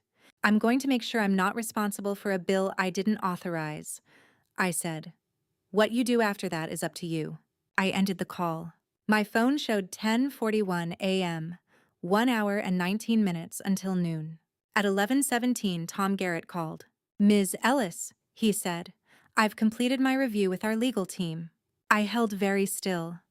"And we're placing a hold on invoice number HVN-202-5-0441-B, effective immediately." The hold will remain in place pending resolution of the billing authority dispute. A pause. I also want to inform you that our legal team has flagged the authorization form you submitted for additional review. The metadata inconsistencies you identified are significant. We'll be conducting our own investigation into the documentation. Thank you, I said. I appreciate you reviewing it thoroughly. Ms. Ellis. His voice was careful, measured, the voice of a professional who is about to say something that exists slightly outside his official capacity. I've been in underwriting for 22 years. In my experience, when someone comes in with documentation this organized, this clearly sourced, and this calm, they're usually right. I didn't say anything for a moment. I'll wait to hear from your office, I said. Thank you, Mr. Garrett. I ended the call and sat quietly in the car. The invoice was frozen. $158,900 was not going anywhere until the dispute was resolved. The forged authorization form was under independent investigation by the underwriting office's own legal team, which meant it was no longer just my assertion, it was their finding. I had used the contract to do exactly what the contract allowed me to do. I texted Dana, hold confirmed, invoice frozen, they're investigating the authorization form independently. Her reply came back in under a minute. I'm proud of you, now go eat something. I almost laughed. Genuinely, unexpectedly, the kind of laugh that comes out of proportion to the joke, because it is carrying something heavier than humor. I pressed my hand briefly against my mouth and let it pass through me. Outside the car window, Savannah went about its Monday morning. Unremarkable, indifferent. The city did not know and did not care that something had shifted in the quiet interior of a sedan parked 2 blocks from an underwriting office. But I knew. Somewhere across the city, an invoice that should have been mine to bear had been frozen in place. Somewhere Marcus was making calls he hadn't expected to make today. Somewhere my mother was recalibrating. And somewhere in a small hotel room on the 4th floor, a folder with 9 documents was sitting on a desk, proof that silence is not the same as consent, and that names on contracts belong to real people who read what they sign. I started the car. I was going to find food. And then I was going to drive back to Charlotte, back to my apartment, back to my life, which was waiting for me intact on the other side of this. I was on the highway north when Diane called. I had been driving for 40 minutes, Savannah behind me, the landscape opening up into the long, flat stretches of coastal Georgia. I had a coffee in the cup holder and the radio on low, and I had been, for the first time in 3 days, almost quiet inside my own head. Her name appeared on the dashboard screen. I looked at it for 3 seconds. Then I pressed answer. Claire. Her voice was not the calculated warmth of Saturday night. It was something harder, more direct, the voice she used when the performance was no longer necessary. I know what you did this morning. Good, I said, a sharp intake of breath. She hadn't expected that either. Compliance, maybe. Defensiveness. Not a single syllable of acknowledgement delivered, like a closed door. Do you understand what you've done to your brother's firm? She said. He has investors. He has clients. He has a staff member who depends on that firm for her. Patricia called me this morning, I said. She's fine. She has a second interview in Atlanta. Silence. What did she? Diane stopped. Recalculated. When she spoke again, her voice had shifted quieter with an edge I recognized from childhood. The edge that came before the real weapon. Claire, I want you to think very carefully. You have made allegations against your brother, against your family. There are people who know you've been under significant stress this year, who know you've been... You can stop, I said, struggling with, Mom. The word came out with a firmness I hadn't known I had. I have 9 documents. I have email metadata, a CSV edit log, a forged authorization form with IP tracking a sworn statement from an eyewitness, a written confirmation from the event coordinator, and a time-stamped invoice hold from the underwriting office. I paused. The narrative about me being unstable has a problem. It requires people to believe your account over a paper trail. Paper trails don't have bad days. The silence lasted longer this time. When she spoke, her voice was different, stripped of its architecture. I had heard this voice maybe twice in my life when my grandmother died, when she thought no one was listening. "I was protecting this family," she said. "You were protecting the image of this family," I said. "Those aren't the same thing." I heard her exhale, a long, complicated sound that I did not have words for and did not try to name. "I have to go," I said. "I'm driving." I ended the call. The highway stretched ahead of me, straight and clear. The coffee was still warm. The radio was playing something I didn't recognize, something with a steady beat and no lyrics, and I let it fill the car. I got back to Charlotte at 2:30 in the afternoon. My apartment was exactly as I had left it. Friday morning coffee mug in the drying rack, laptop on the kitchen table, a stack of work documents I had meant to review over the weekend sitting untouched beside it. Normal. Unchanged.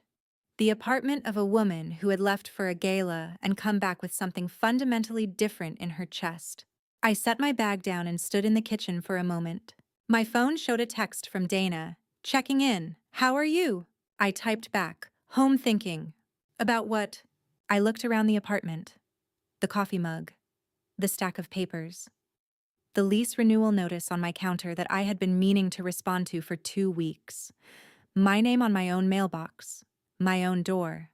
My own accounts. Things I had never handed to someone else. "About what the last 14 months actually cost," I typed. Dana replied, "Do you want to talk?" I thought about it. Then, "Not yet. Soon." I made tea. Not coffee. Something about the day called for something slower, and sat at the kitchen table with my laptop open. The evidence folder was still there in my downloads. 9 documents. I would need to decide in the coming days what to do with them beyond the underwriting dispute, whether to pursue the forged signature formally, whether Patricia's statement needed to go somewhere official. But not today. Today had already held enough decisions. I opened a new document and started writing. Not a dispute notice, not a legal summary, just a plain account in plain language of what had happened. Starting with the September 2024 phone call from Marcus. "I need your help with something." Moving through every signature, every wire transfer, every time I had been told just a formality, just temporary, just your name. I wrote for an hour and a half without stopping. When I finished, I read it back. It was not polished. It was not legal language. It was just the true account of 14 months written in the first person by the person it had happened to. At the bottom I wrote one line. I did not lose anything I was not already carrying for free. I saved the document. Closed the laptop. The afternoon light was coming through the kitchen window at a low angle, the particular gold of a November afternoon, and for the first time since Saturday night, I felt the specific stillness of someone who has done what needed to be done. Not happiness, not triumph, something quieter and more lasting. The invoice was frozen. The paper trail existed. The people who had built their plans around my silence had run at last into the edge of it. And I was home. The first week after I filed the dispute was quiet in the way that precedes things that are not quiet. I went back to work on Tuesday. My desk at the insurance company in Charlotte was exactly where I had left it. 2 monitors, a stack of vendor contracts I managed for our regional office, a coffee mug that said nothing meaningful. I sat down, opened my email, and spent 8 hours doing my job with the focused attention of someone who needed the ordinary to hold still for a while. Dana called Wednesday evening. "The underwriting office reached out to me today," she said. "Indirectly through a colleague who does contract work with them. They've completed their preliminary review of the authorization form." I set down my fork. I had been eating dinner, something I had actually cooked, which felt like a small act of normalcy I was committed to maintaining. "And they've determined the form does not meet their verification standards," Dana said. "The digital signature does not match the execution protocol required under the 2024 revision of their agreement. In plain terms, they're not accepting it as valid." I exhaled slowly. "So, the billing contact change was never legally effective," Dana said. You remained the contract holder throughout. The hold they placed is now a formal designation, not just a precautionary one. She paused. Claire, this means the $158,900 invoice is yours to direct. You can instruct them to redirect it to Marcus as the event host, or to anyone else named in the event agreement as a responsible party. I thought about that for a moment. The weight of it. Not the money I had never wanted to be responsible for in the first place. The weight of what it meant to hold something and choose how to set it down. I want to redirect it to Marcus, I said, and I want it done in writing through the underwriting office with full documentation of why the original billing contact change was rejected. I'll draft the redirection request tonight, Dana said. You'll have it tomorrow morning. Dana. I stopped. The vendor, the AV company, the catering team. Are they caught in this? The venue and AV contracts are separate from the underwriting invoice, she said. The vendors have their own agreements with the event host. They shouldn't be affected by the underwriting redirection. Make sure, I said. I don't want anyone caught in the middle who shouldn't be. Already on my list, Dana said. After I hung up, I sat at the kitchen table for a long time. The dinner had gone cold. Outside the window, Charlotte was doing what Charlotte does in mid-November, gray sky, bare trees, the occasional car moving through light rain. The authorization form had been rejected. The billing contact change had never been valid. 14 months of my name on 3 contracts, and not one of them had actually been taken from me. I picked up my fork and finished my dinner. The redirection request went out Thursday morning. Dana had drafted it in language so clean it almost looked emotionless, which was exactly what it needed to be. No accusations, no family history, no mention of the courtyard, the guest list, or my mother's voice, calling me an old family acquaintance. Just the contract number, the rejected authorization form, the underwriting office's preliminary finding, and my instruction as the original contract holder. I signed it at 8:12 a.m. and sent it through the portal. By 10:36, Tom Garrett replied, Ms. Ellis, we acknowledge receipt of your billing redirection request. Based on our preliminary review and the invalidation of the November 9th billing contact change, invoice HVN-2025-0441-B will be redirected to Ellis & Associates LLC. Attention, Marcus Ellis, event host of record. I read that sentence 3 times. Redirected to Ellis & Associates LLC. For 14 months, everyone had treated my name like a tool. A clean credit score, a signature, a way to secure a venue, process a deposit, and make a firm look stronger than it was. But now that same name, the one they had tried to move into a vendor contact line, the one they had copied onto a forged authorization form, had done exactly what a real signature is supposed to do. It had authority. I forwarded the email to Dana. Her response came back almost immediately. That's it. Keep this. Save PDF copies. I saved 3. At lunch, Marcus texted me. Did you redirect the invoice? I stared at the screen for a long moment before answering. Yes. Through the underwriting office. You'll receive the formal notice. 3 dots appeared. Disappeared. Appeared again. Finally, he wrote, Claire, this could destroy the firm. I typed back, No. What you did could destroy the firm. This is the bill going where it should have gone from the beginning. He didn't reply. That evening, I got a brief email from Lena. She said she had been contacted by a local business reporter asking general questions about the gala coordination. She had not given details, only confirmed that documentation had been provided to the relevant parties after the event. I sat with that longer than I expected. The story was moving now. Not because I had pushed it into the open, but because truth has a way of becoming heavier once more than one person is carrying it. Lena knew. Patricia knew. Whitmore knew. The underwriting office knew. And Marcus, for the first time, could no longer control who knew what.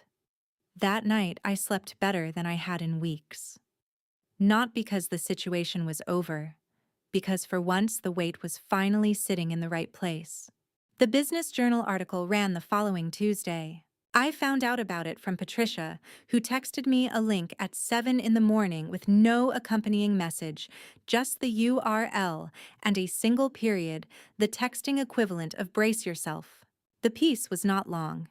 6 paragraphs published in the journal's professional community section under the headline, Questions Emerge Around Ellis and Associates Launch Gala Contracts. The reporter had been careful she had not named me, referred to me only as a family member who served as contract holder for multiple venue agreements. She had confirmed through the underwriting office's public statement that a billing dispute had been filed and resolved. She had quoted Lena briefly and accurately. There were contractual questions that came to my attention during the event. I provided documentation to the relevant parties. She had also noted that Gerald Whitmore, who had been expected to announce an early investment in Ellis and Associates, had declined to comment on the status of that investment. That last paragraph was the one that mattered most in Savannah. Gerald Whitmore declining to comment was in that city's professional community its own kind of statement.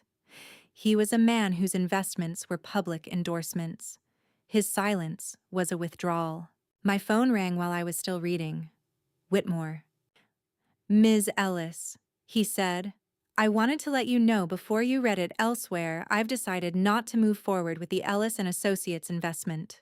I saw the article, I said. I'm sorry the situation put you in that position.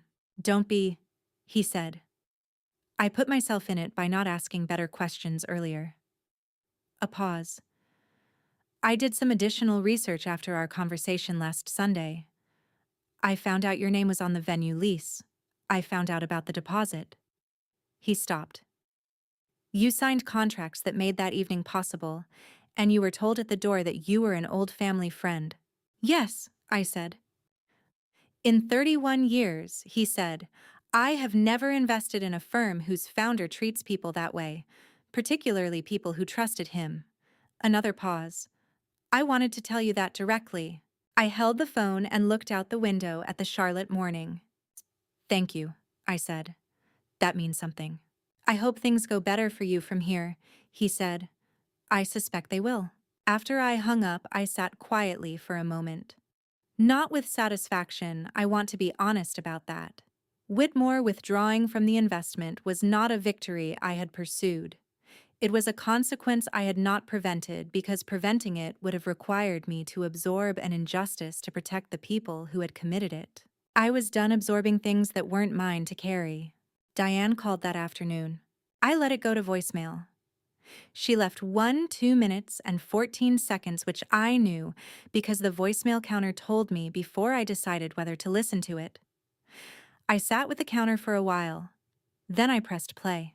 Her voice on the voicemail was not the calculated warmth, not the stripped hardness of the highway call. It was something I had not heard in a very long time. She sounded tired, genuinely unperformatively tired. Claire, I've seen the article. I know you probably had something to do with it, or at least I know you didn't stop it. I'm not calling to argue about that. A pause. Your father told me about the investment, about what he did in 2021, about why he agreed to Marcus's plan. A longer pause. I didn't know the full scope of it. I want you to know that. What Marcus did with the contracts, the signature, I didn't know that part. I knew we were going to ask you to help. I didn't know how far it had gone. I listened carefully, not for whether to believe her that question was more complicated than a voicemail could resolve, but for what she was actually saying underneath the words. I handled the gala the way I handled it because I was scared, she continued, of what would come out, of what it would mean for your father if people found out, of what it would mean for Marcus if the firm failed before it started. And I used you to manage that fear. And I told myself it was for the family. A long silence on the recording. I know that's not enough. I'm not calling because I think it's enough. I'm calling because you deserve to hear it from me. The voicemail ended. I set the phone down on the kitchen table. I did not call her back. Not that night. I needed to sit with what she had said, not to decide whether to forgive her, but to locate it accurately in the larger picture of what had happened. She had not known about the forged signature. That I believed. She had known about the plan to use me to position me as unstable, to manage me like a liability instead of treating me like a daughter. Those were different things. They were both true. They could both be true at the same time. I opened my laptop and pulled up the document I had written the day I got home from Savannah. The plain account in plain language. I read the last line again. I did not lose anything I was not already carrying for free. I added one more line beneath it. The people who used me were also afraid. That doesn't make it right, but it makes it human. I saved the document and closed the laptop. Marcus came to Charlotte on the last Saturday of November. I didn't invite him. He texted Friday evening, "I'm going to be in Charlotte tomorrow. Can I come by? I won't stay long." I looked at the message for a while. Then I typed back, "Sunday 11 a.m., 1 hour." He arrived at 10:58, which told me he had been sitting in his car around the corner. He was wearing a jacket I hadn't seen before. New, expensive, the kind of thing you buy when you need to feel like you still have something. He looked like he hadn't slept well in 2 weeks, which by my count he hadn't. I opened the door before he knocked. "Come in," I said. He sat on the couch. I sat in the chair across from it. I did not offer coffee, not because I was trying to be cold, but because I needed the conversation to be what it was, without the softening ritual of hospitality. He looked at his hands for a moment, then at me. "I'm not going to try to explain it," he said. "I've been trying to figure out how to explain it for 2 weeks, and I can't. There isn't an explanation that makes it okay." "No," I said. "There isn't." "I needed the firm to work," he said. "Not just for me, for Dad." I knew about the debt I found out by accident in August last year when I was helping him with some paperwork, and I thought. He stopped. I thought if I could make the firm work, generate enough revenue in the first year, I could help him pay it down without anyone else finding out. Without Mom finding out. Without it becoming. He stopped again. "Without it becoming a scandal," I said. Yes. And using me was easier than addressing the actual problem. He looked at me. For a long moment, he didn't say anything. Then, "Yes." The honesty of it landed differently than I expected. Not with anger, I had already moved through the anger, or at least the acute edge of it, with something more like grief. Because he was my brother. He was 28 years old, and he had made decisions that had hollowed out something between us that I wasn't sure would fully rebuild, and he had done it not out of malice, but out of a kind of desperate, short-sighted love for our father, the same love that had made me sign the contracts in the first place. We were underneath everything shaped by the same family. That was the saddest part. "The firm," I said. "What happens now?" He exhaled. "I'm restructuring. Patricia is gone. She resigned formally on Wednesday. Whitmore is out. I have 2 remaining clients. It's..." He paused. "It's smaller than it was supposed to be." "Can it survive? Maybe," he said. "If I'm honest about what happened. If I stop trying to manage the story and just do the work." I looked at him. "That would be a different way of operating than you've been using." "I know," he said quietly. He stayed for 53 minutes, 7 minutes short of the hour I had given him. At the door, he turned back. "The deposit," he said. "The $12,750. I want to pay it back. I don't know the timeline yet, but..." "I know," I said. "I'll put it in writing," he said. "A formal repayment agreement. Dana can draft it if you want. I'll sign whatever you need." I looked at him. That would be the right thing to do. "Yeah." He put his hand briefly on the doorframe, not reaching for me, just needing something solid. "Claire, I'm sorry. I know it's not enough," I said. "Not yet, but it's a start." He nodded. He walked down the hallway to the elevator without looking back. I closed the door and stood in the quiet of my apartment. The deposit was $12,750. Non-refundable per the original contract terms, meaning the venue would never return it regardless of what Marcus repaid. If he paid it back, it would be because he chose to, because a formal agreement obligated him to, because doing the right thing required doing it even when no contract forced you. That was its own kind of test. I texted Dana. Marcus was here. He agreed to a formal repayment agreement for the deposit. Can you draft something simple? Dana, on it. Give me a day. I sat back down in the chair I had been sitting in for the past hour and looked at the couch where Marcus had sat. The indentation in the cushion was still there, a small temporary record of his presence in my space. I thought about the version of this story I might have told a year ago if someone had asked me about my family. I would have said we're close. My brother is starting a firm. My parents are supportive. I help where I can. All of that would have been true in the way that surfaces are true, in the way that the visible layer of a thing is technically accurate and completely incomplete. The real story was always underneath, in the deposit slips, in the contract addendums, in the email forwarding rules and the CSV logs and the guest list that had 3 names where there should have been 4. The real story was always in what people did quietly when they thought no one was keeping records. I had kept records, not because I had planned to use them, because I read things carefully and saved things methodically, and had learned over 30 years that the only person consistently looking out for Claire Ellis was Claire Ellis. That was a hard thing to know. It was also I was beginning to understand a useful one. My father called on the first Monday of December.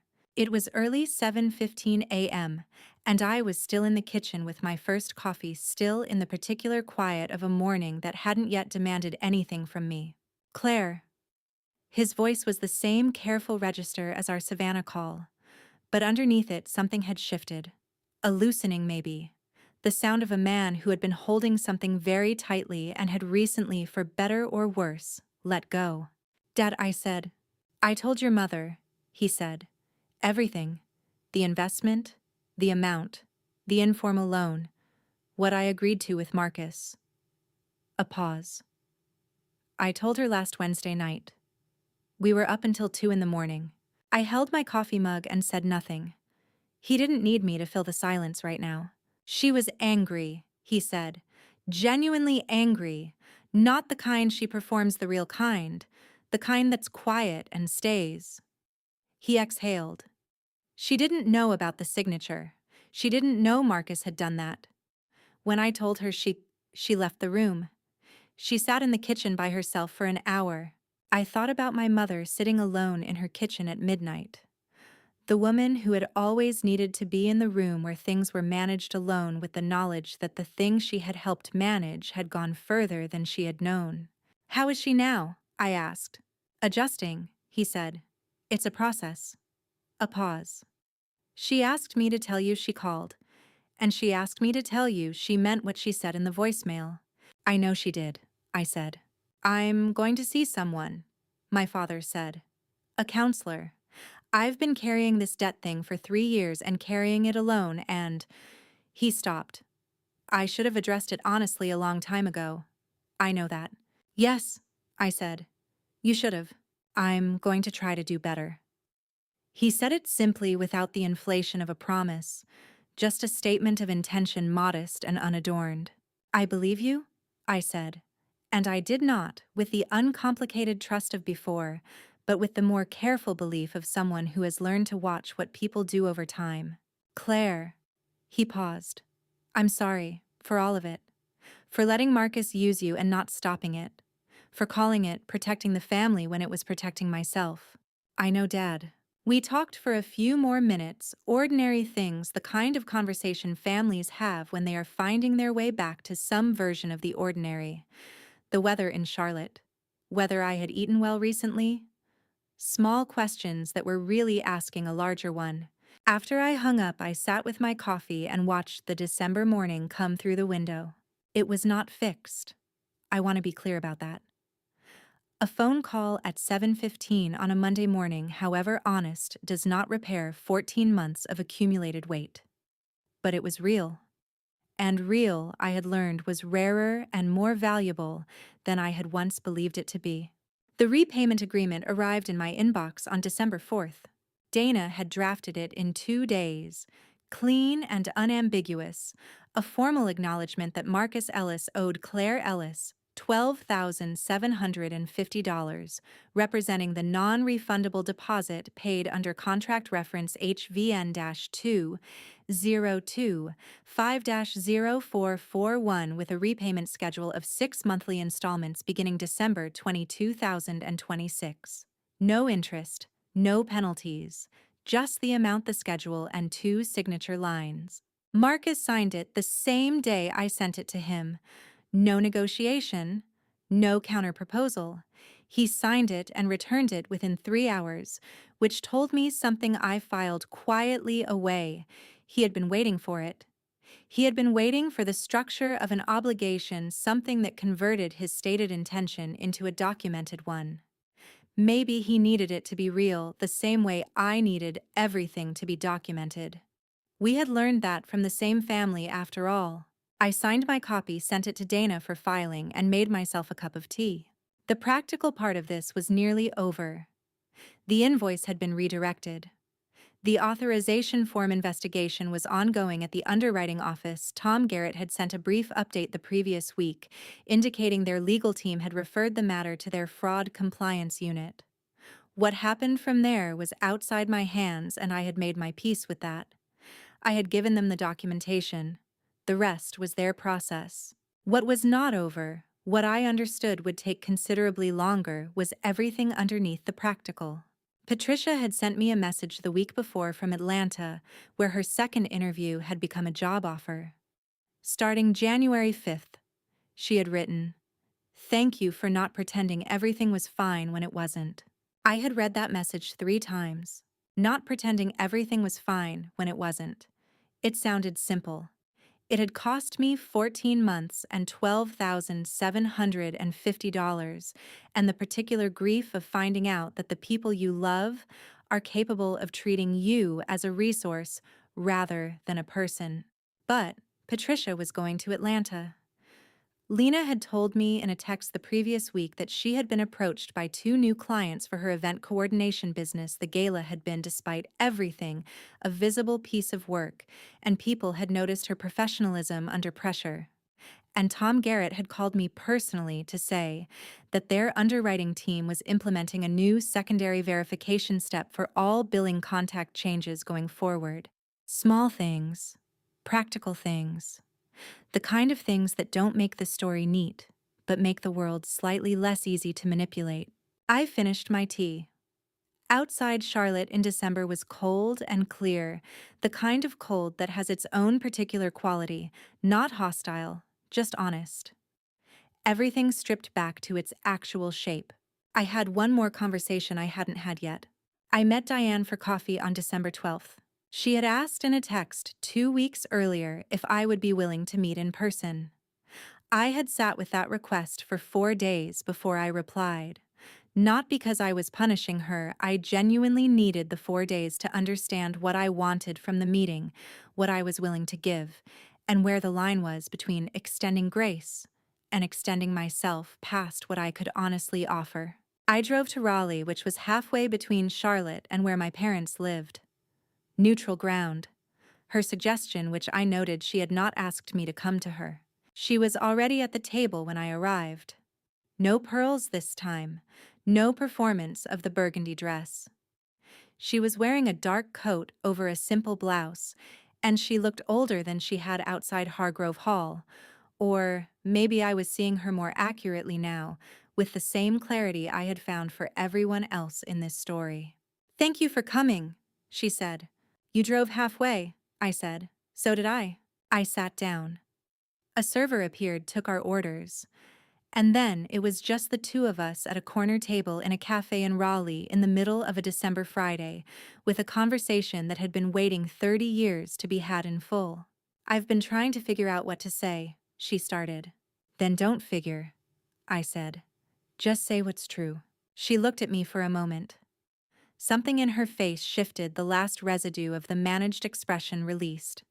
What was underneath it was not what I expected. Not contrition, exactly. Not guilt performed for an audience of one. It was something rawer and more private. Grief, maybe.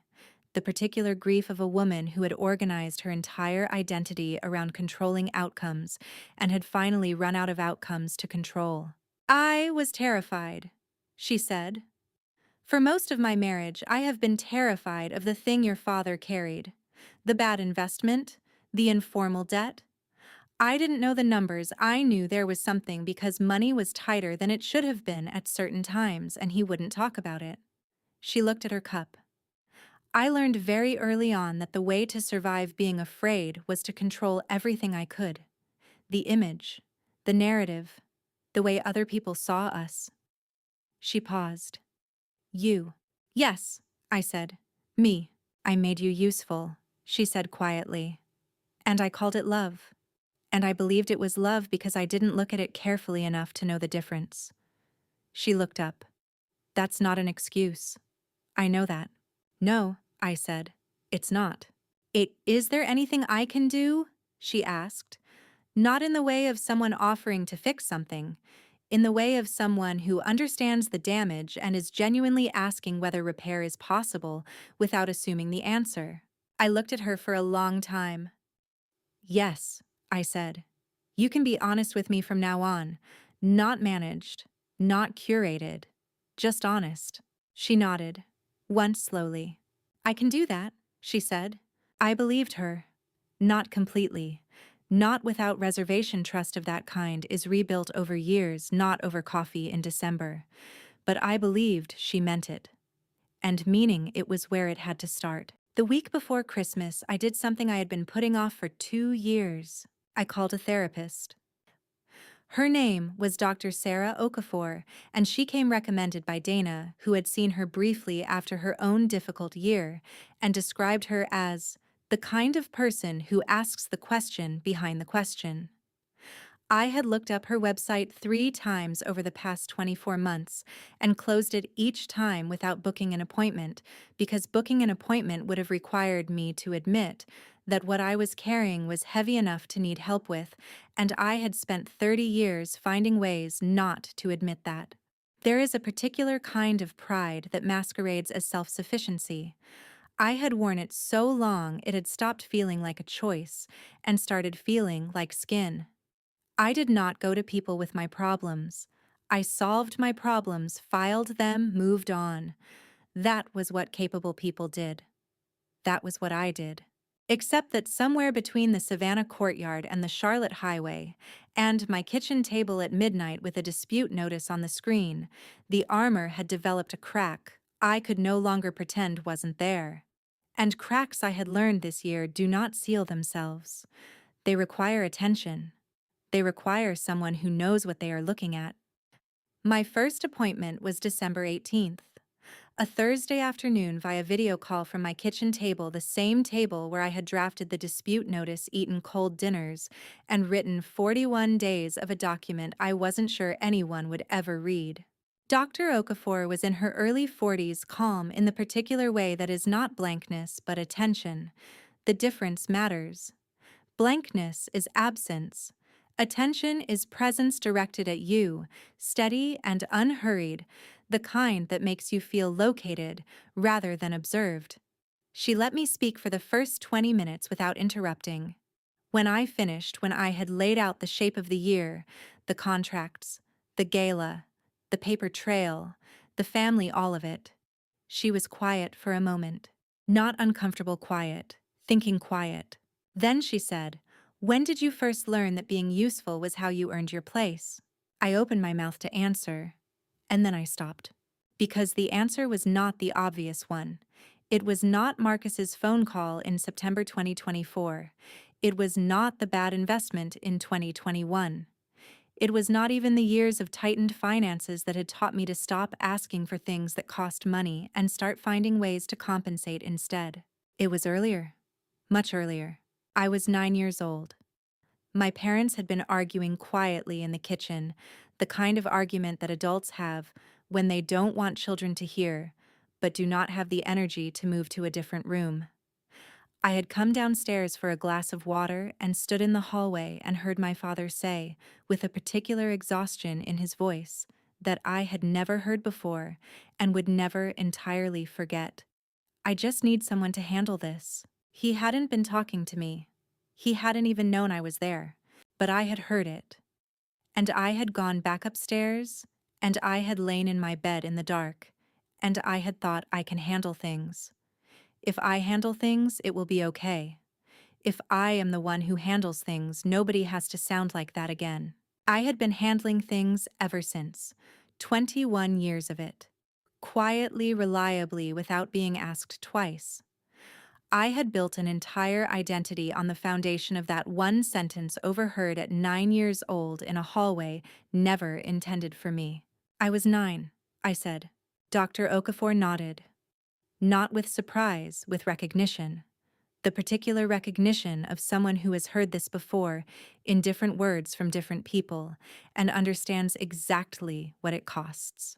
And what do you think 9-year-old Claire needed instead? She asked. I looked at the screen. At this woman I had met 17 minutes ago who had walked directly to the center of something I had been circling for 3 decades without ever naming. She needed someone to handle things for her, I said. Just once. Just enough times to know that it was possible, that she was allowed to need things. That needing things didn't make her a burden, it made her a person. My voice didn't break. I noticed that the same way I had noticed my hands not shaking in Savannah. Some things you hold together not because you are suppressing them, but because you have finally found the right container for them. Yes, Dr. Okafor said simply. We talked for another 30 minutes. About the 9-year-old, about the 30-year-old, about the distance between them and the work of closing it, not by going back, because you cannot go back, but by giving the present version of yourself what the past version never received: attention, permission. The simple radical acknowledgement that your needs are not an inconvenience to be managed around. When the session ended, I sat at my kitchen table for a while without moving. Not with sadness, with something that was not quite the opposite of sadness, but occupied the same quiet space. Something that felt cautiously like the first day of something rather than the last day of something else. I booked the next appointment before I closed the laptop. Then I made tea and I sat by the window, and for the first time in as long as I could remember, I did not immediately think about what needed to be handled next. I just sat, and it was enough. Christmas was quiet. I drove to my parents' house on December 24th, not because everything was resolved, but because I had decided that absence was not the same as boundary, and that I could be present without being available in the old way. Those were different things. I was still learning to hold both. The drive took 2 hours. I spent the first 40 minutes second-guessing the decision the way you second-guess things, when you have been burned badly enough that even ordinary gestures require courage. I spent the next 40 minutes reminding myself that courage was not the absence of doubt. It was the decision to move anyway, with the doubt sitting in the passenger seat quiet and acknowledged. By the time I pulled onto my parents' street, I had arrived at something simpler than certainty. I was going because I wanted to, not because I owed it to anyone, not because refusing would have cost me something, because I had chosen it with full knowledge of what the year had contained, and choosing things fully was something I was practicing. My father opened the door before I knocked. He looked better than he had in Savannah, not fully rested, not unburdened, but lighter in the particular way that people look when they have finally put something they were carrying in a visible place where it can be seen and addressed, rather than hidden and grown.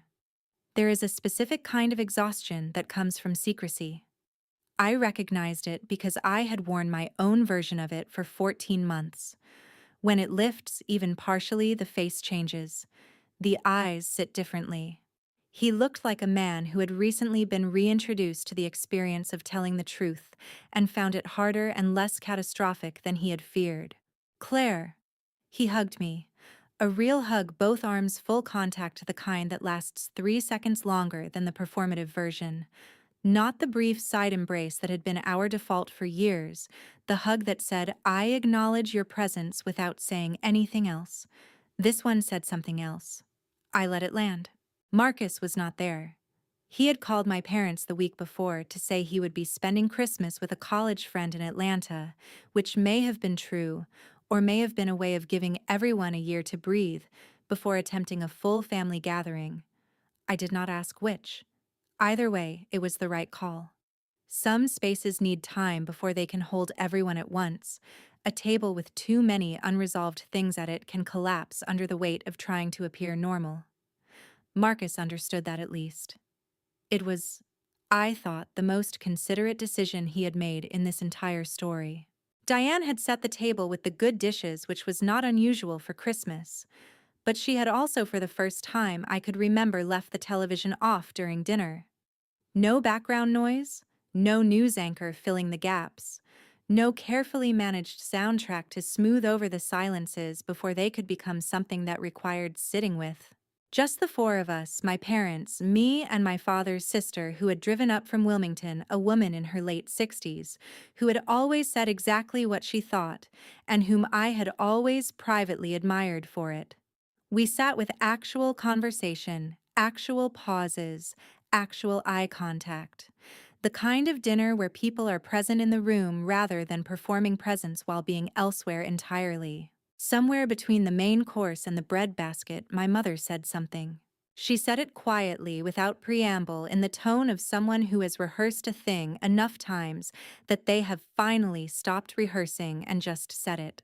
I called your grandmother's sister last week to tell her you wouldn't be at the gala because I had made a mistake. I looked at her. She's 91, Diane said. She said, well, it's about time someone in that family said so. I almost laughed. Almost the laugh arrived before I had decided to allow it, which is the only kind of laugh that means anything. A short, surprised sound, genuine in the way that only unplanned things can be genuine. My mother looked at the table. The corner of her mouth moved upward slightly with the particular embarrassment of someone who has done something right and is not yet sure they deserve credit for it. Not the managed smile, not the smile she used at events, the one that said everything is fine and I am in control of the fineness. Something smaller, something that had not been rehearsed. She's 91 and she says what she thinks, Diane said. Good for her, I said. We finished dinner. My father's sister told a story about a neighbor's dog that had nothing to do with anything and made everyone at the table laugh properly, the unself-conscious kind. My father refilled glasses without being asked.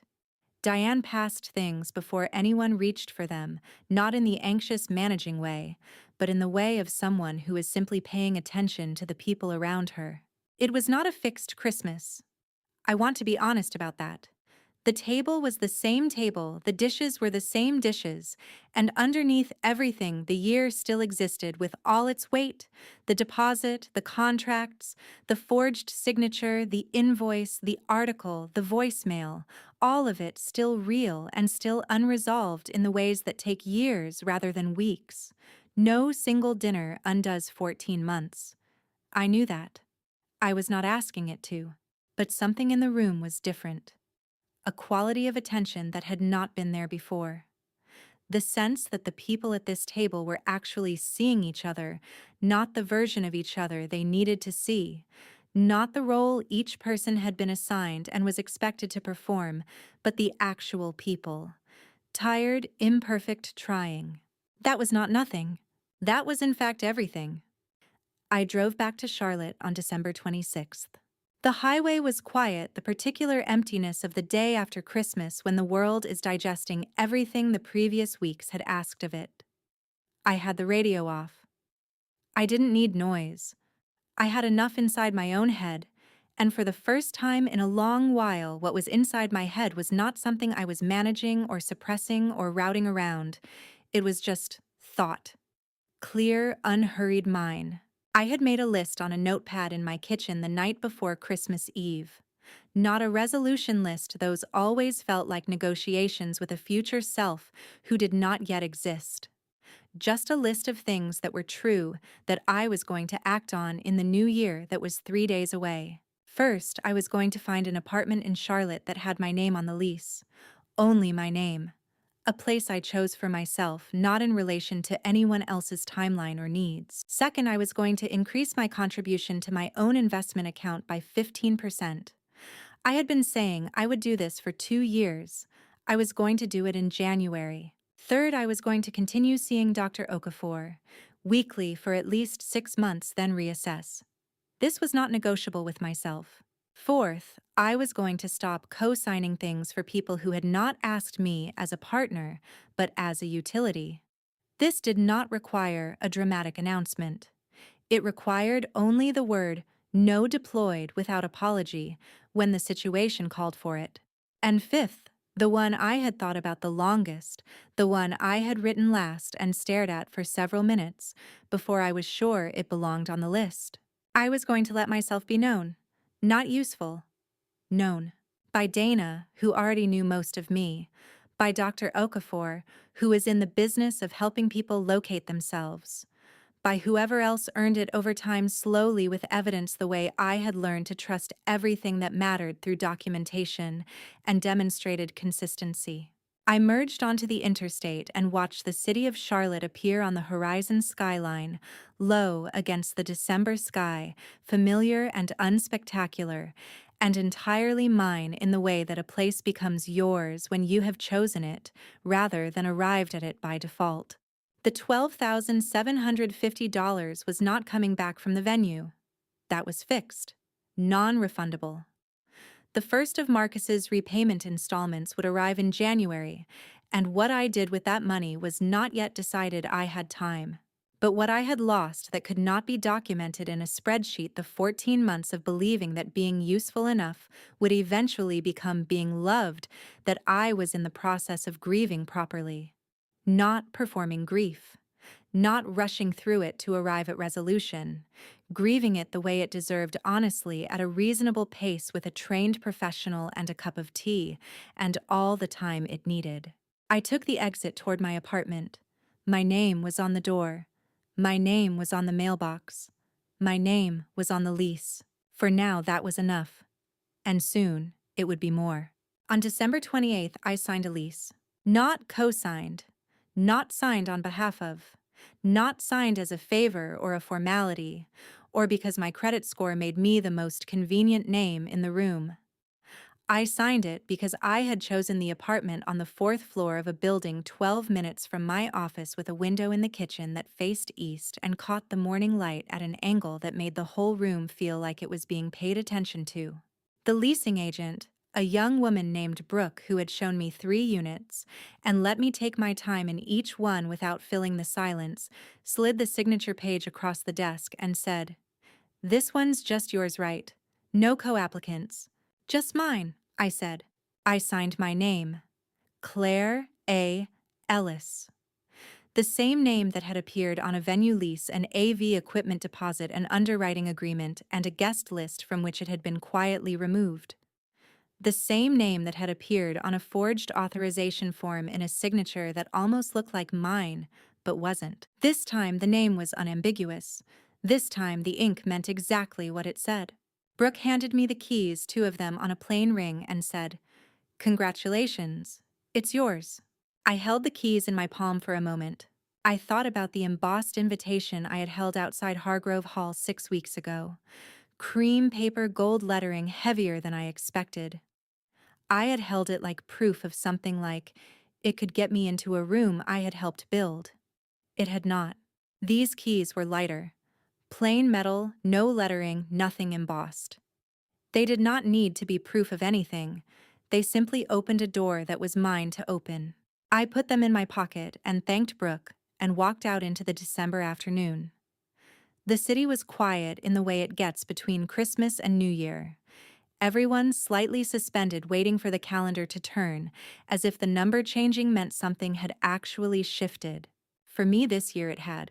I texted Dana, "Signed the lease. It's just my name." She replied in 40 seconds. "Good. Dinner this week to celebrate?" "Yes," I typed back. "Somewhere with good lighting and no embossed invitations."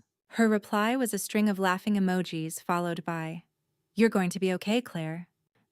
I stood on the sidewalk outside the leasing office and read that message twice. She was right.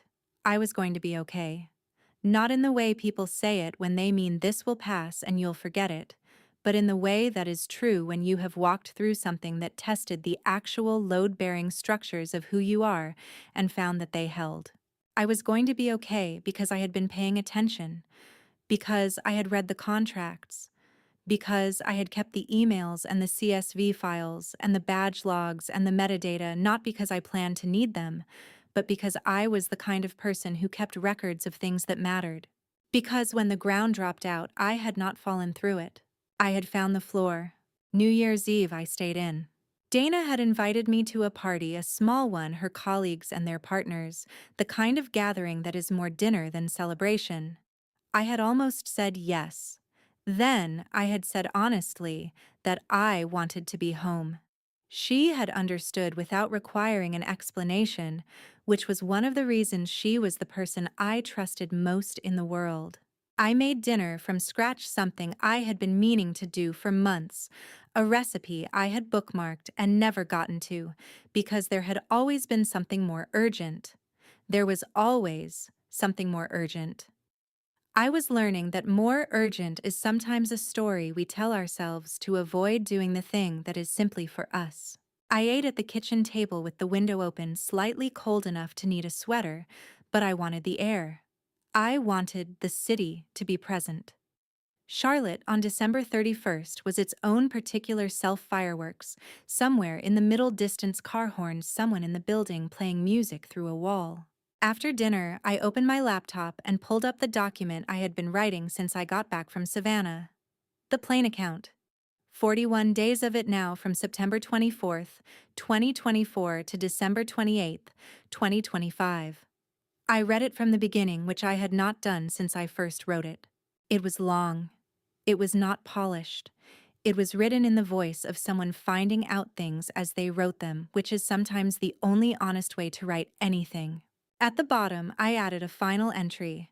Not a summary, I had no interest in summarizing. Just a record of where I was today at the end of this particular year. December 31st, 2025. Charlotte, North Carolina. My name is on a lease that is mine. I have a therapist I see on Thursdays. I have a friend who texted me at midnight last New Year's, and will probably do it again tonight. I have a repayment schedule. A fraud investigation I did not have to conduct myself, and a paper trail that did everything I needed it to do. I lost $12,750 that I will not see again from the venue. I lost 14 months of believing that enough usefulness would eventually become enough love.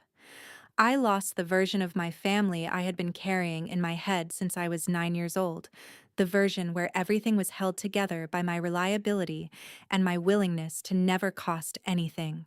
What I got in return is harder to name. Something like clarity. Something like the particular freedom of no longer performing a role that was never actually mine. The people I love made serious mistakes. Some of them are trying to do better. I am watching carefully the way you watch things. You are learning whether to trust again. That process has its own timeline, and I am not going to rush it. What I know tonight on the last night of this year is this. A boundary is not a punishment. It is not a wall. It is simply a true statement about what you will and will not carry, said clearly once without apology to whoever needs to hear it. I should have said mine sooner. I am saying it now. That is enough. I closed the laptop. Outside, the first fireworks of midnight went up somewhere over the city, distant, brief, the kind that are more sound than light from where I was sitting. I did not need to be anywhere else. 3 days into the new year, I drove past Hargrove Historic Hall. Not intentionally. I had taken a wrong turn on the way back from returning a book to a friend who lived in the historic district, and the route correction brought me down the street where it stood. I almost didn't recognize it at first, without the event lighting, without the valets and the catering vans and the clusters of people in cocktail attire. It was just a building. Stone and iron and old glass, handsome in the way that old things are handsome when they have been maintained honestly. I slowed the car. 6 weeks ago, I had stood outside that entrance holding an embossed invitation, and a security guard had scrolled an iPad and said he couldn't find my name, and my mother had stepped through the door and called me an old family friend. 6 weeks ago, I had stood on cobblestones and felt the ground go unsteady beneath me, and I had taken one step back and said, "I'm not going anywhere." I had meant it differently then. I had meant it as resistance, a refusal to be moved. I understand it differently now. "I'm not going anywhere" had turned out to be a more complete truth than I knew how to say in that moment. I was not going anywhere that wasn't mine. I was not signing anything that wasn't my choice. I was not making myself small enough to fit through a door that only opened if I agreed to be something other than what I was. I drove past the building slowly. The entrance lanterns were off. The cobblestones were empty. There was no security guard with an iPad, no one managing a list, no one deciding whose name appeared and whose didn't. There was just a building and a street, and a woman in a car who had stopped needing to be let in. I turned the corner and drove north toward my apartment, toward the kitchen with the east-facing window and the morning light that came in at an angle and paid attention, toward the lease with only my name on it, toward the Thursday afternoon phone call with Dr. Okafor and the dinner with Dana, and the first of Marcus's repayment installments arriving in 2 weeks, and the slow, unspectacular daily work of a life that belonged to me. I did not lose my family in the night outside that hall.